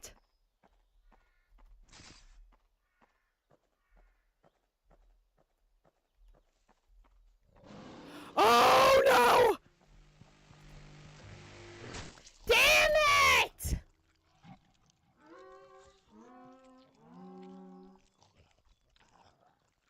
At least I lasted longer this time. But why is it always this guy? The entire stream, he's been coming after me like no tomorrow. Why him?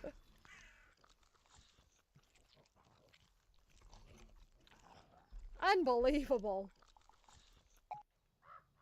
Yeah, I already know the story, Karasu, shut up.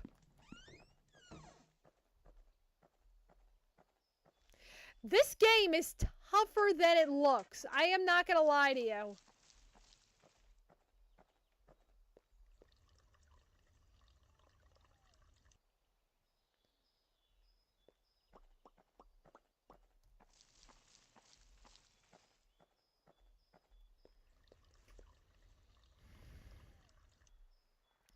So yeah, I'm also debating. I'm considering going to another convention in my area this weekend. I'm still thinking about it. I was thinking of maybe going for a day or two. The reason I'm considering going is because the entire like a good chunk of the main cast of Baldur's Gate is, excuse me, a good chunk of the main cast to Baldur's Gate 3 is actually going to be at this convention. And I was hoping to be able to get to meet some of them, maybe get an autograph or two. Like Neil Newbon, I was hoping to be able to meet. I've watched his stream. I just started watching his streams, actually. Dude's awesome, I'm not going to lie. And also Todd Habercorn is going to be at the convention, and I haven't really seen him since Tampa Bay Comic Convention, so I figured I'd just stop over and just say hey to the dude and wish him a happy holidays. Him and the wife.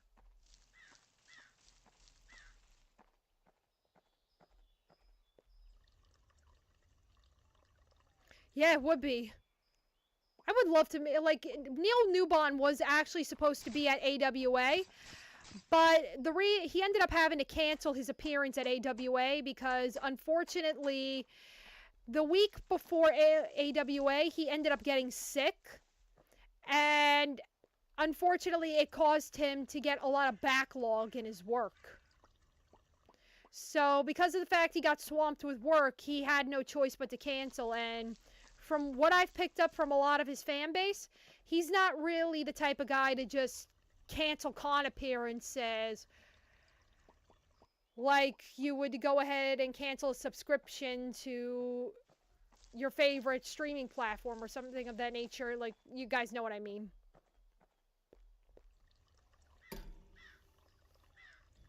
So he definitely had his reasons. Can't say I blame him, honestly.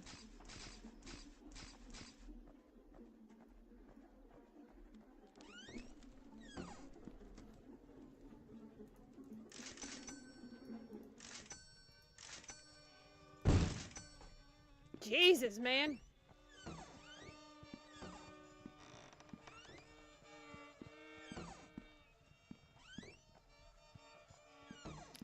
Okay, I'm starting to notice something. You see this painting right here?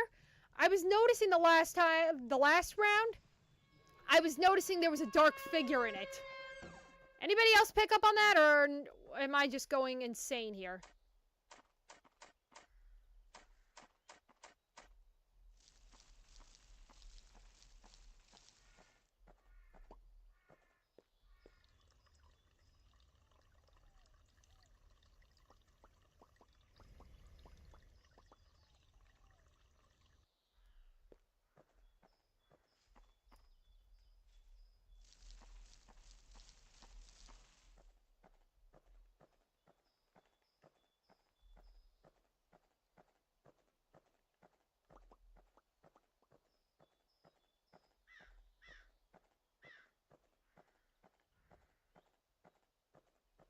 Alright, go for it.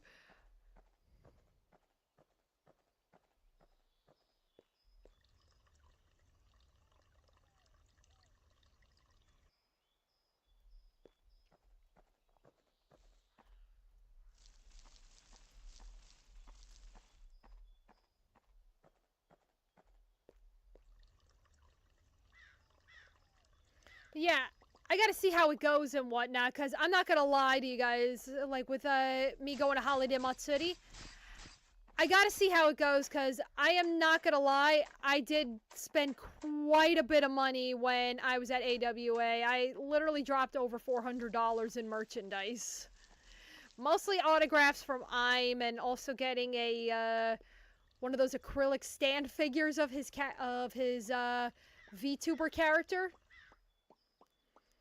And also just some other autographs in general, and I ended up buying this really nice handbag. Hang on a minute, I'll show you guys quickly.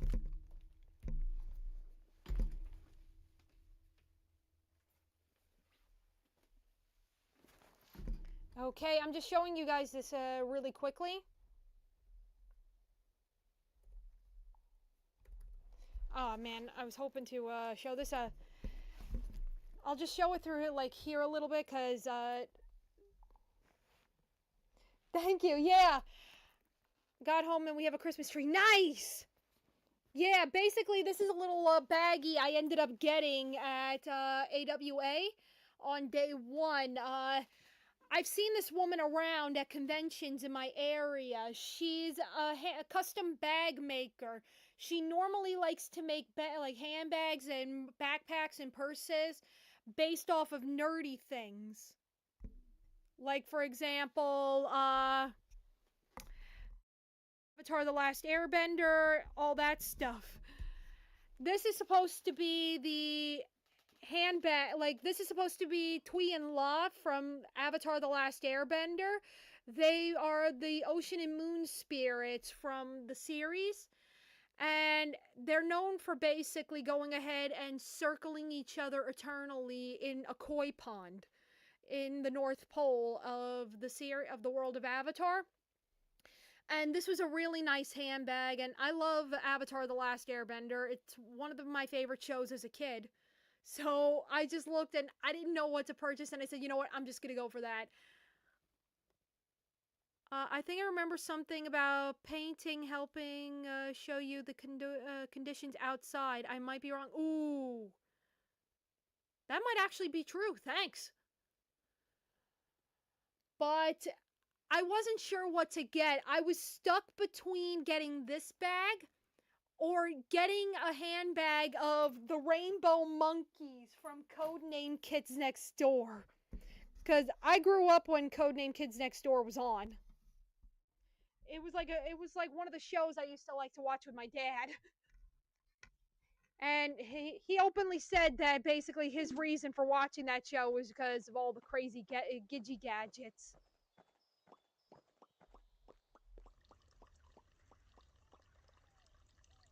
And you want to hear a fun fact about Codename Kids Next Door? The guy who voiced number 1 was also the same guy who voiced number 2, Ben Dixon. And Ben Dixon, he is now basically one of the most critically acclaimed anime English voice actors out there. He's very well known. Like, you guys would kind of know him if you're an anime nerd for voicing Bon in Seven Deadly Sins. I think, what else did he voice? Shit. I can't think of it off the top of my head. Like, I know he voiced Bon in Seven Deadly Sins.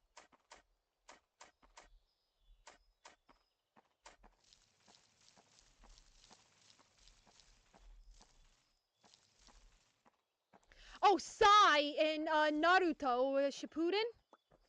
He also voiced Sai in Naruto Shippuden.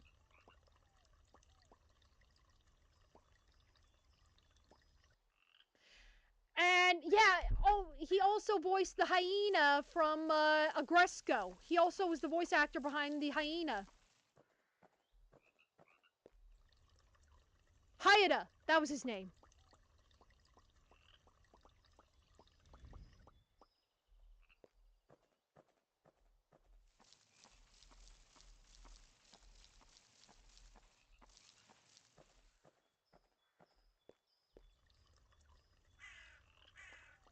According to him, now I remember now, I saw him do a live stream about it once when he was talking about voicing number 1 and 2 in KND. He openly admitted he was 18 years old when he got those parts. And basically to him, he was extremely hesitant to voice number 1. Like, he openly confessed it.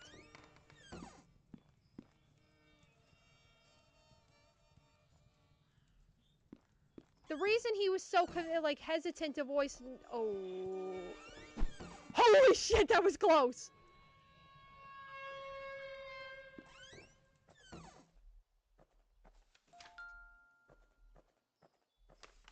But yeah, he openly confessed it like on a live stream once a couple of years ago that the reason he was so hesitant about voicing number 1 in the show was because of the fact that number 1 was this cool leader, and a lot of the other actors who were playing the other characters, 3, 4, and 5, were all much older than him. And he was sitting there saying to himself, I'm this 18-year-old kid, and I'm supposed to be the leader of these guys. No way in hell am I going to be able to pull that off. But he openly said he felt closer to number 2 because number 2 was more childish. And since he was just coming out of his childhood, he felt a little closer to him in that regard.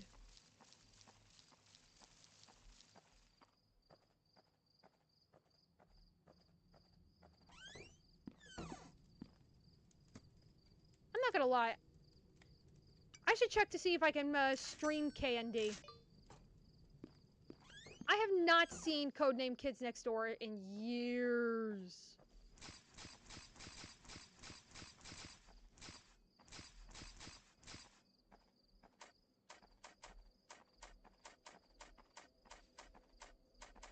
And as for the woman who made my bag, I totally forgot her name, unfortunately. I'm gonna have to go on social media to see if I can find her. Because if I can find her, I will 100% share her work with everybody here. Because I believe in supporting small businesses. And this woman, the quality of this woman's work is incredible.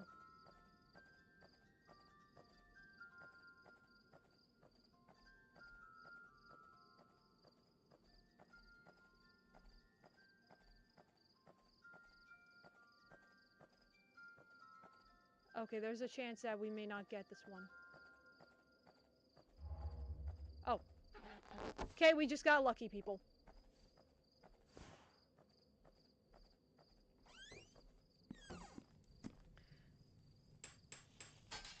But yeah, I'll definitely try to see if I can find her name. And if I can find her, I will definitely share her link to her shop, because this woman's work is really good quality. I don't know what she does to make these things, but it's definitely good.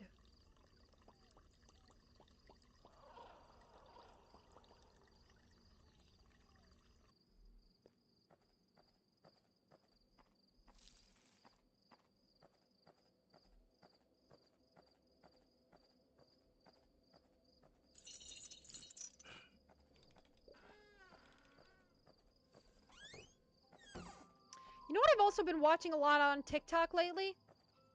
Candy making videos. Like, I've been seeing a lot of ASMR candy making videos. And not gonna lie, I am enjoying it. Like, just seeing the process of making hard candy is really cool. I gotta be honest with you guys.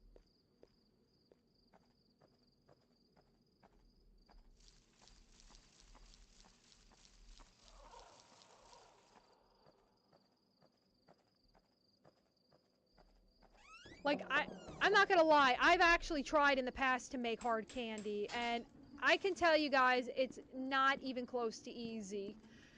Because there's just a lot of rules you gotta remember. Like, for example, you gotta remember that you gotta keep the temperature of the candy at a certain amount of, like, at a certain temperature. You gotta wash the rim of the base, like where you're keeping the candy making stuff, like the candy goo, so that way it doesn't crystallize around there. And just keeping it warm all together. I gotta be honest with you, it's incredible work. Anybody who can do that just for a living is, like, really hats off to you. Because that's a form of art in itself. But the ASMR from it is so good.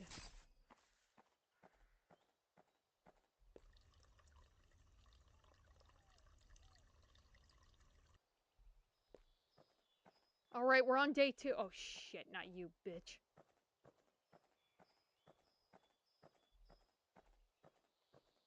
God, I hate that guy.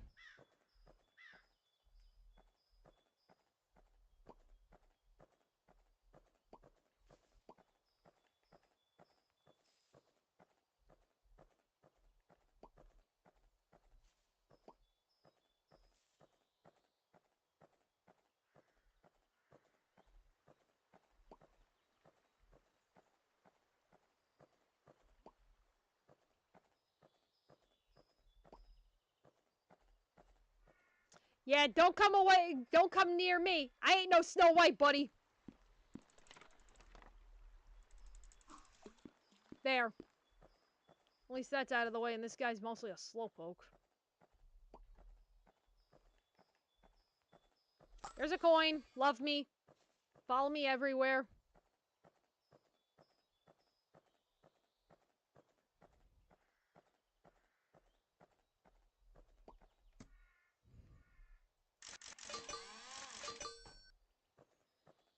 Okay, we sold those.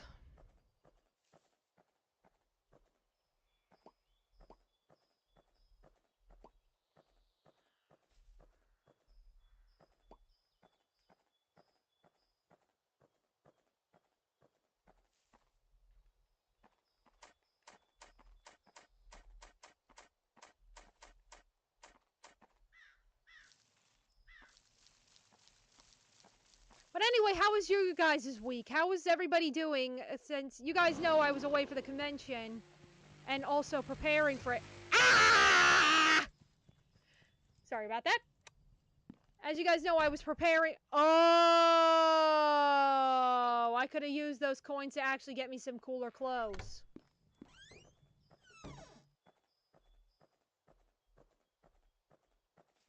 But anyway, how was your guys' week? Like, in other words, like the week I was away, how was everything for you guys?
Yeah, I know.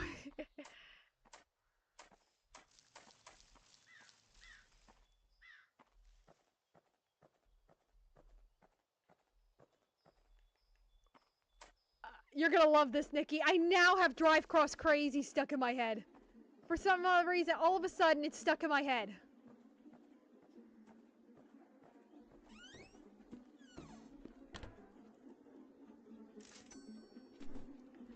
Hey, look! New threads!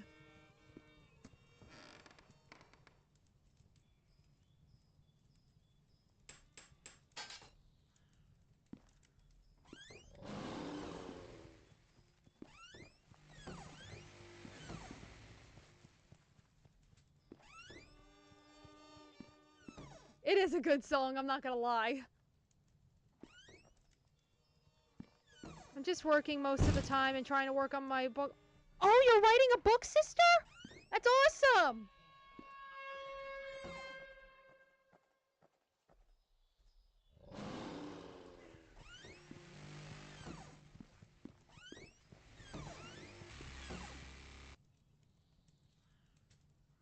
Really?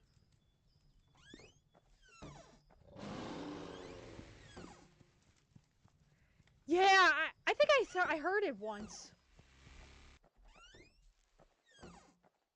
Like a while back?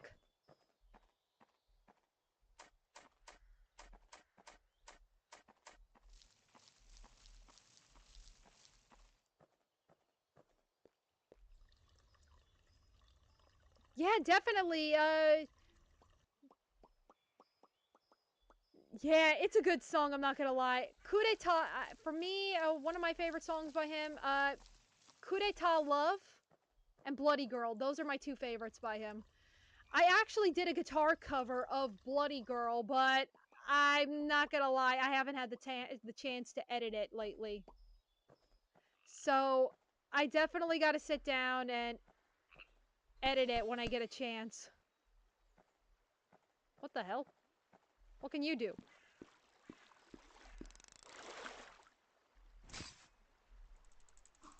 Can you give me money?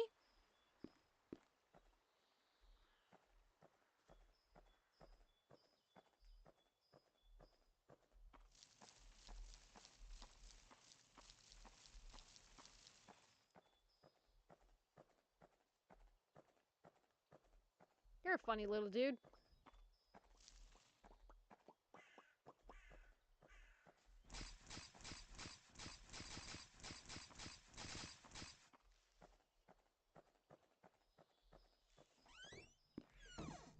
Hello World. Oh yeah, Loveless is another really good one. Let's see. Shoot.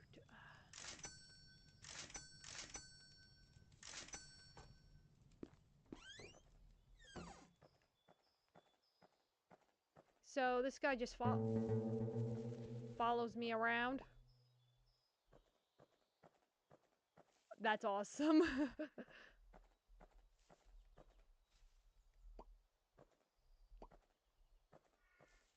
I don't really listen to Spotify. I'm more of an Apple Music person, in all honesty.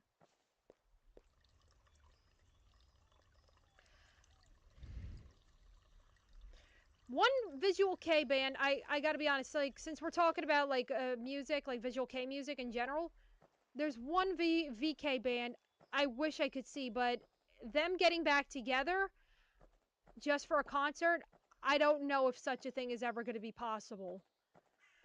Versailles Philharmonic Quintet. That's a band I would love to see in concert. I've been listening to them a good portion of the year. Their music is really good, I'm not going to lie. One of their guitarists, he's a key. He goes by. The dude is crazy on the guitar. I'm not going to lie. If I was to guess correctly that man's skill level when it comes to playing, I would put him up there with... Oh, shit.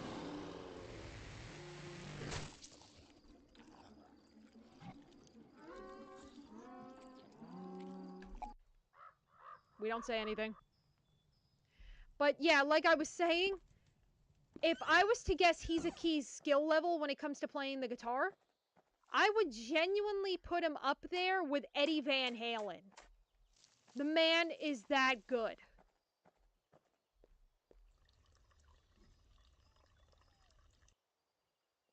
I'm literally just hearing my cat going ahead and trying to open the closet. I have a linens closet he likes to go into.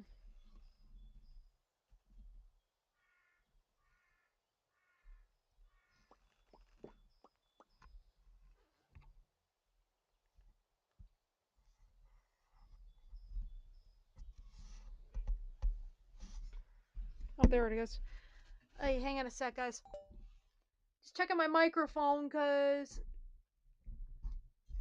it decided it wanted to go ahead and just turn off its pretty light show.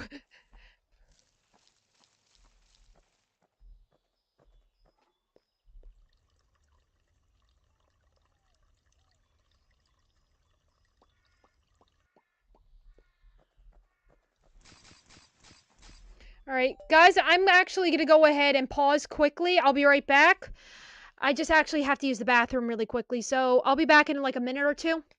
So, see you in a minute.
Alright, I'm back.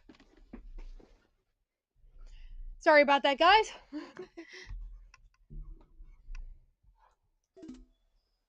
Alright.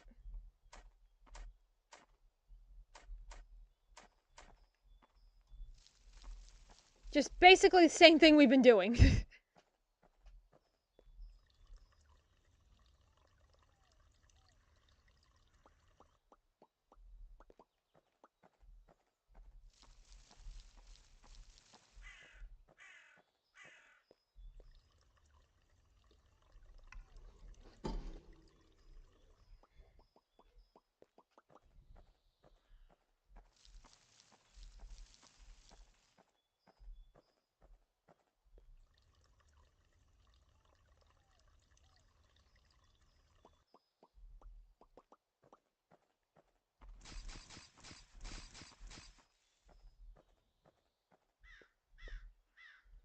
Oh yeah, I'm so used to going ahead and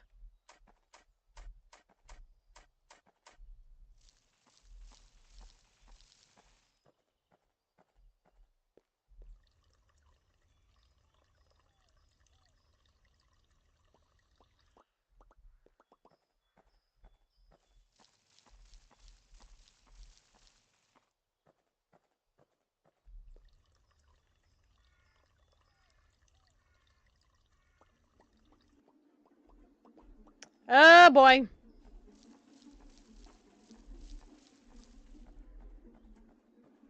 Run, run, run, run, run. Go purchase some things. Okay, making a couple of Amazon purchases. Get into massive debt.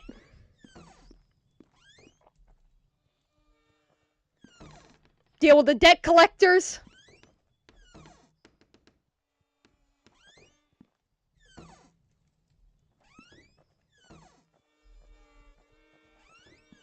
Run and hide from said debt collectors.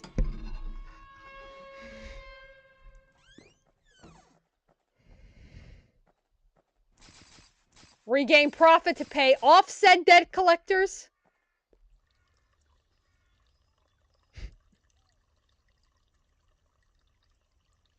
Okay, brand new name for all these crazy creatures that have been appearing on the lawn.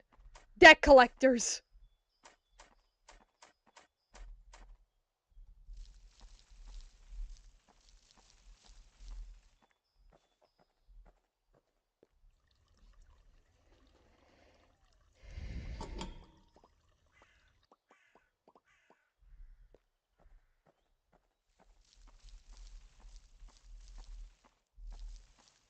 Yeah, I'll definitely see since we got the holidays coming up. Like, I think Christmas is next week. Holy shit. I'll definitely see if I can actually get myself like a Christmas game, and I think I'll try to make this like a holiday tradition on this channel that I do a live stream on Christmas Eve.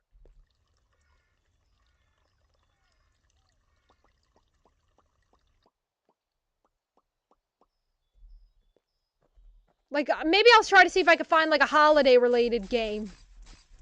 Normally every year, like normally these days, like I would try to play Cthulhu Saves Christmas. But this year I'm thinking of going for something a little more different. I'll definitely go through Steam this week to see if I can find something. So that way we can have like a nice little holiday stream come up.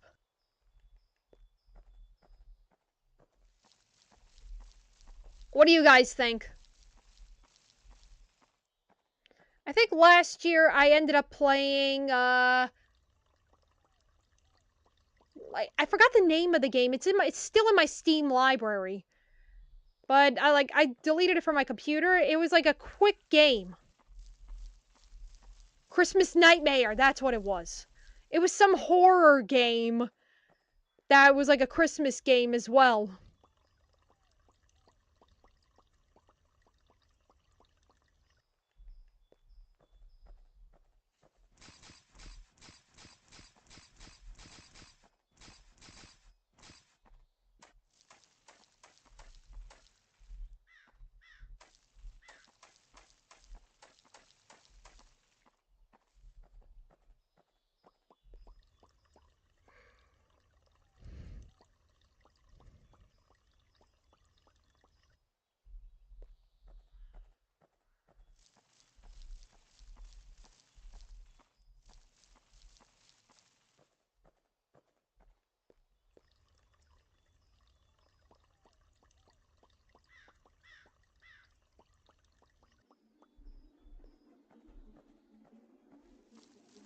Alright, just be quick, be quick, be quick, be quick. Jack, be nimble. Jack, be quick. Jack, get the fuck back in the house!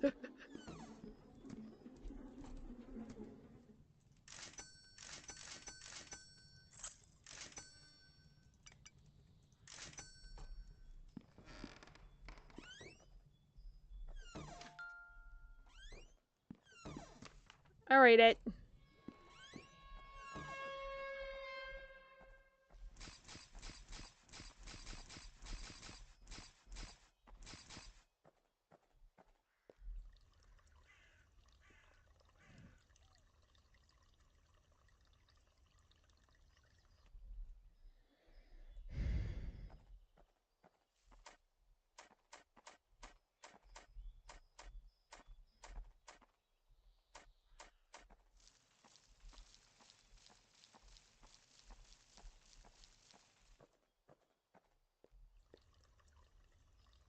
Alright, we're gonna have to bust out the lantern in a couple of minutes. I have to say that's probably my least favorite time in the game, just busting out the lanterns.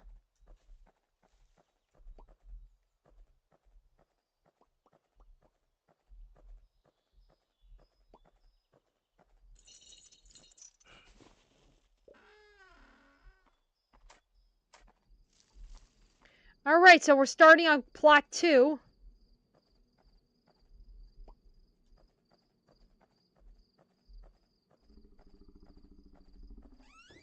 Someone sounds hungry.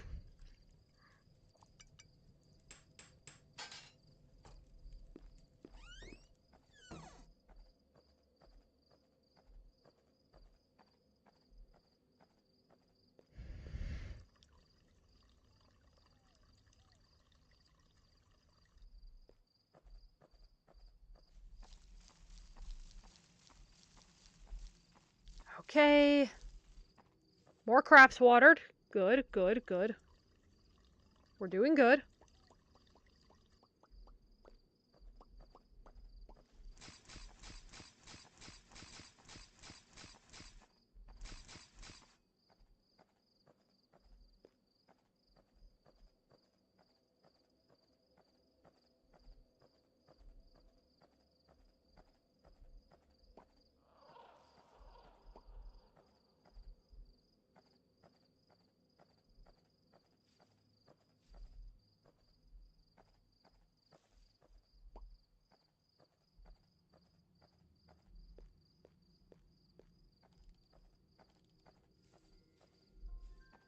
Alright, we see the creepy clown with the balloon in the area.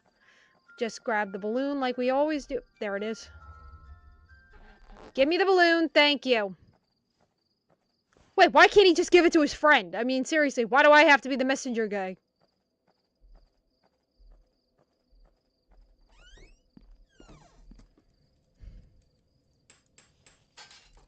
There. That should help a little bit.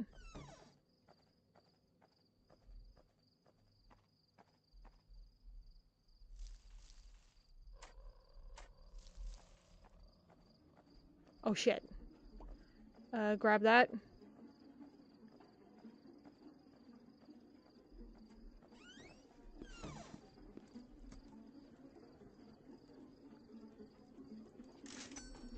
Yeah, I see it! Like, I see a little black figure in the background.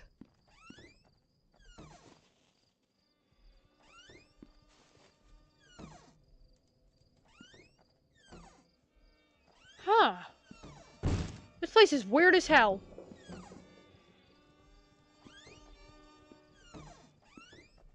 Nice try!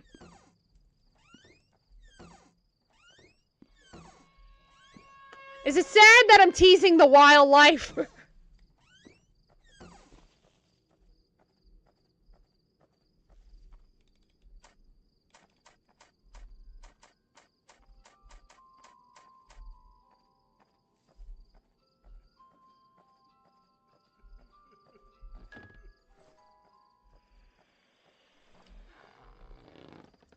Alright. Now I just do this.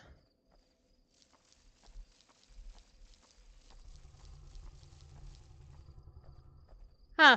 I think Thor's hungry.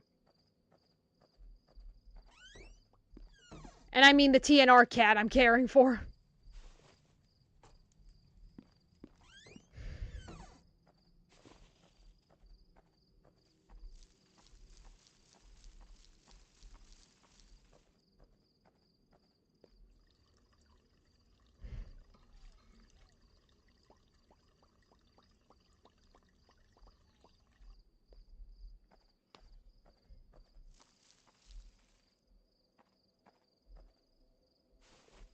Alright, daylight.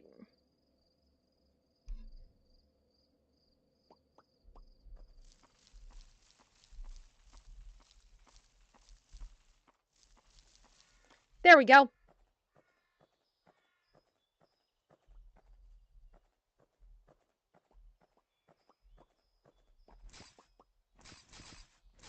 Alright, more cash on hand, which will be good for us. Now we just need to go ahead and basically try to get the fishing pole up. And also see if we can start finding ourselves some more stuff. Like, for example, like maybe more silver coins.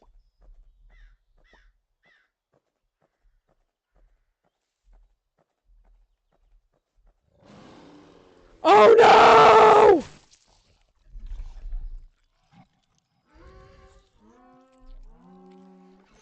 Damn, that had to be the shortest run. Okay, I'll make this the final round for the night, and after this, I'll log off. I'll definitely see if I can find maybe another game to play for the like for the future. Like, I would say maybe we go back to Stardew next week, but I'm not gonna lie. I think maybe a little break from Stardew wouldn't hurt. Like maybe like a week or two off from it. So I just got dinner ready and I need to get to go. All right, Nikki, thank you so much for coming in. I genuinely appreciate it, and I will be talking to you soon. You and your family have a great dinner and a great rest of your night if I don't talk to you soon, but I will be talking to you later. I will message you later. Have a good one, Nikki.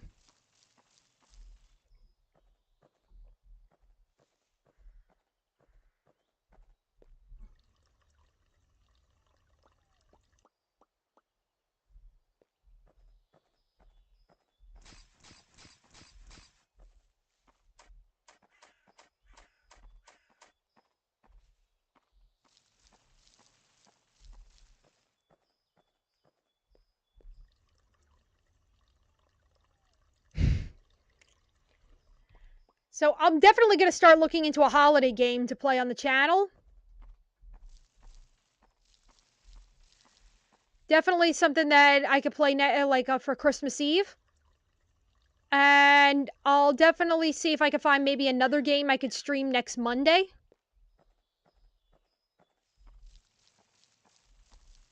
Like something new. Like I'll definitely check over my wish list, see if I can find a game that I consider like a little stream worthy, because a good portion of my Steam wish list are games that I want to record for, not live stream.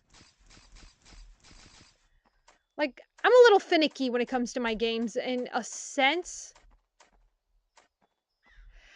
Like, I kind of mentally categorize video games. Like, for example, like, oh, these games are considered pretty good to stream. These games are not. And it's kind of understandable, especially when you look at games like Kaneko Pet. That's definitely a game I would not recommend streaming. I actually did a recording for that not too long ago. I got to edit that when I get a chance.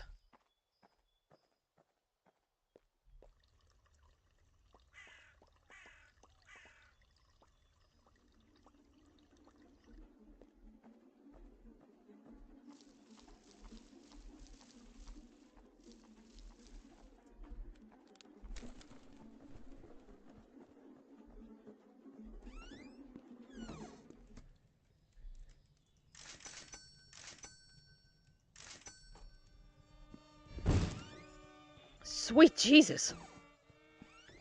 How does this door even manage to hold up against that?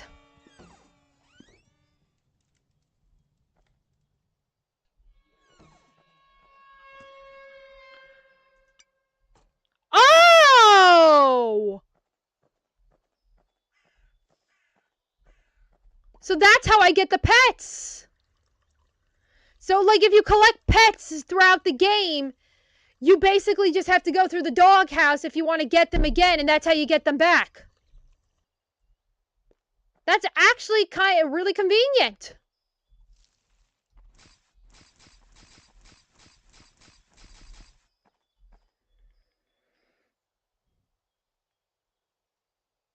I understand completely, sister. Thank you for stopping by. I do appreciate it a lot. And yeah, give Hot Dog and all your pets plenty of snuggles from me.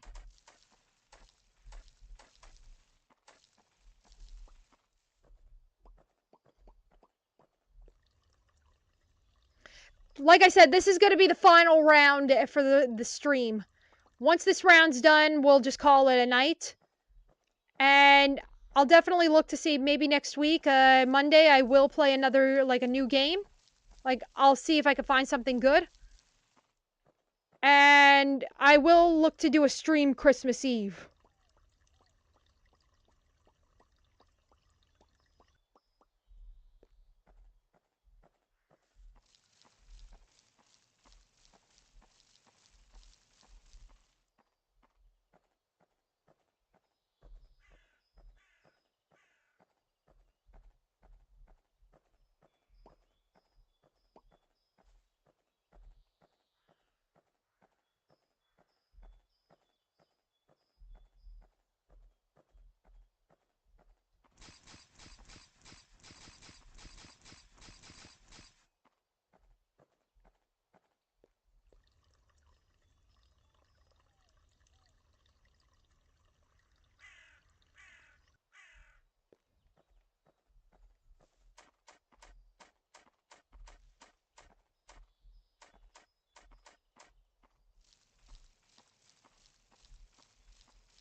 All right, all's quiet on the Western Front, which scares me.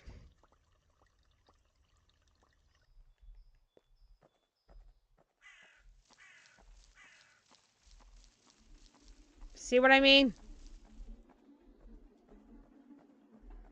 Inside! You think he'd deadbolt this door by now? Oh, is Hot Dog like one of those pets where it has to be like, it has to be a certain bedtime or else? There's this cat I follow over on TikTok named Milo, Mr. Milo the Chonk. And he is a very peculiar cat. The best way to describe him is that it has to be his way or the highway. And this cat has a bedtime of 11 p.m. And if his entire family is not in bed by 11 p.m., he throws a fit. I am not joking. Like, I'll post the link to my Twitter of Milo's page. This cat is literally the biggest piece of work I've ever seen in my entire life. And trust me, I got 3 orange cats.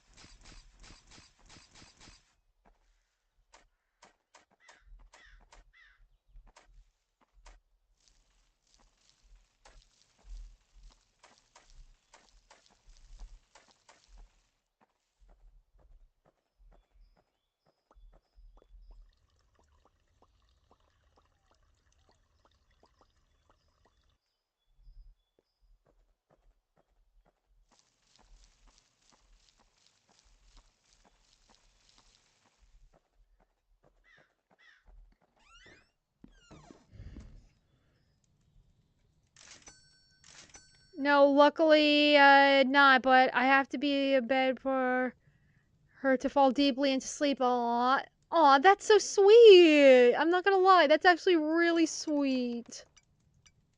I love animals, man.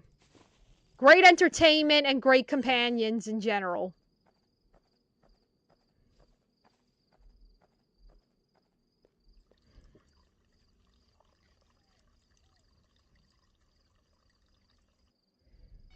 Oh, hell no!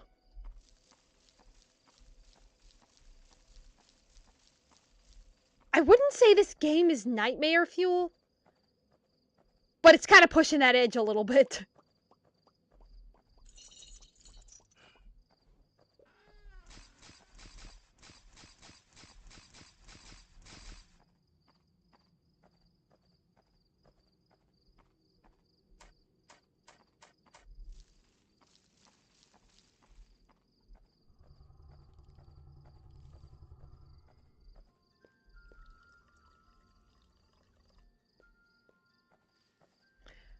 Here we go. All right, clown man, what do you got for me this time? Oh, joy, a red balloon.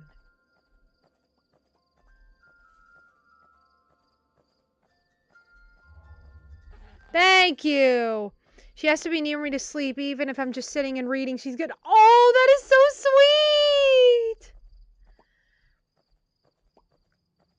sweet! My cats, they could take it or leave it. I'm not gonna lie. One of them, Natsu, he's really into butt slapping. Like, I'm not joking. Anybody remember that old TikTok trend with cats where you would smack their butt? Let's just say Natsu, I just did it as a curiosity thing to see what Natsu would do. He took it and ran with it, and now, like, the cat is, like, fully addicted to it.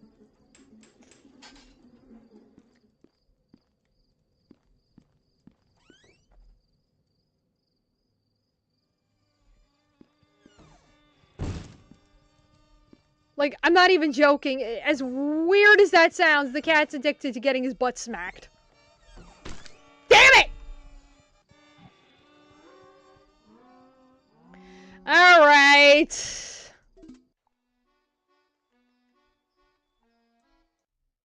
That's it.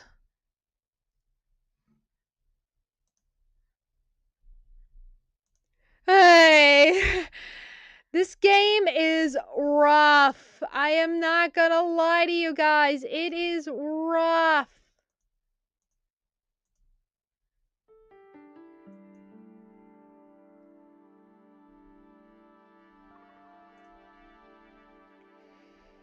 But I feel like we're learning quite a bit of this game, like how it works. The more further we get into the game, the more we learn about the mechanics and other things, and just being able to achieve whatever the goal of this game is. I'm enjoying it a lot. I am not gonna lie, and I definitely 100% want to see what the ending of this game is. I want to know what occurs that leads us to the ending of Pumpkin Panic. So let's see. I got quite a bit in my library that I could pick for a future stream.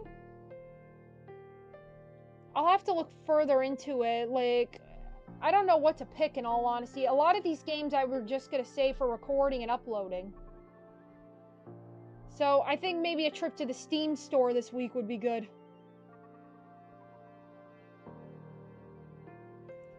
Otherwise, I'm enjoying this game, and it's a good way to open getting back after taking a week off. So, thank you guys so much for watching. I genuinely appreciate it. I definitely will be back next Monday. I'm still up in the air about going to Holiday Matsuri, so I'll let you guys know what happens when Monday rolls in to see whether or not I went, or just keep an eye on my social medias. I'll definitely update you guys there. But I'll also be live streaming for Christmas. I'll definitely see if I can make that a tradition on this channel, like on Christmas Eve. But otherwise, if you guys like what you saw today, be sure to leave a like on the video. Don't forget to subscribe to the channel and hit the bell notification so that way you know when I go live or have a brand new video up and running. Also, be sure to check out my second channel here on YouTube at mangagcosplay for all your cosplay related goodness. I will be releasing a vlog of my time at AWA in the near future. Just keep your eyes peeled, everybody. And also be sure to check out my Patreon when I finally upload onto that thing. You guys have been nothing but awesome, and as always, guys, arigato gozaimasu, and see you next time. Bye, guys.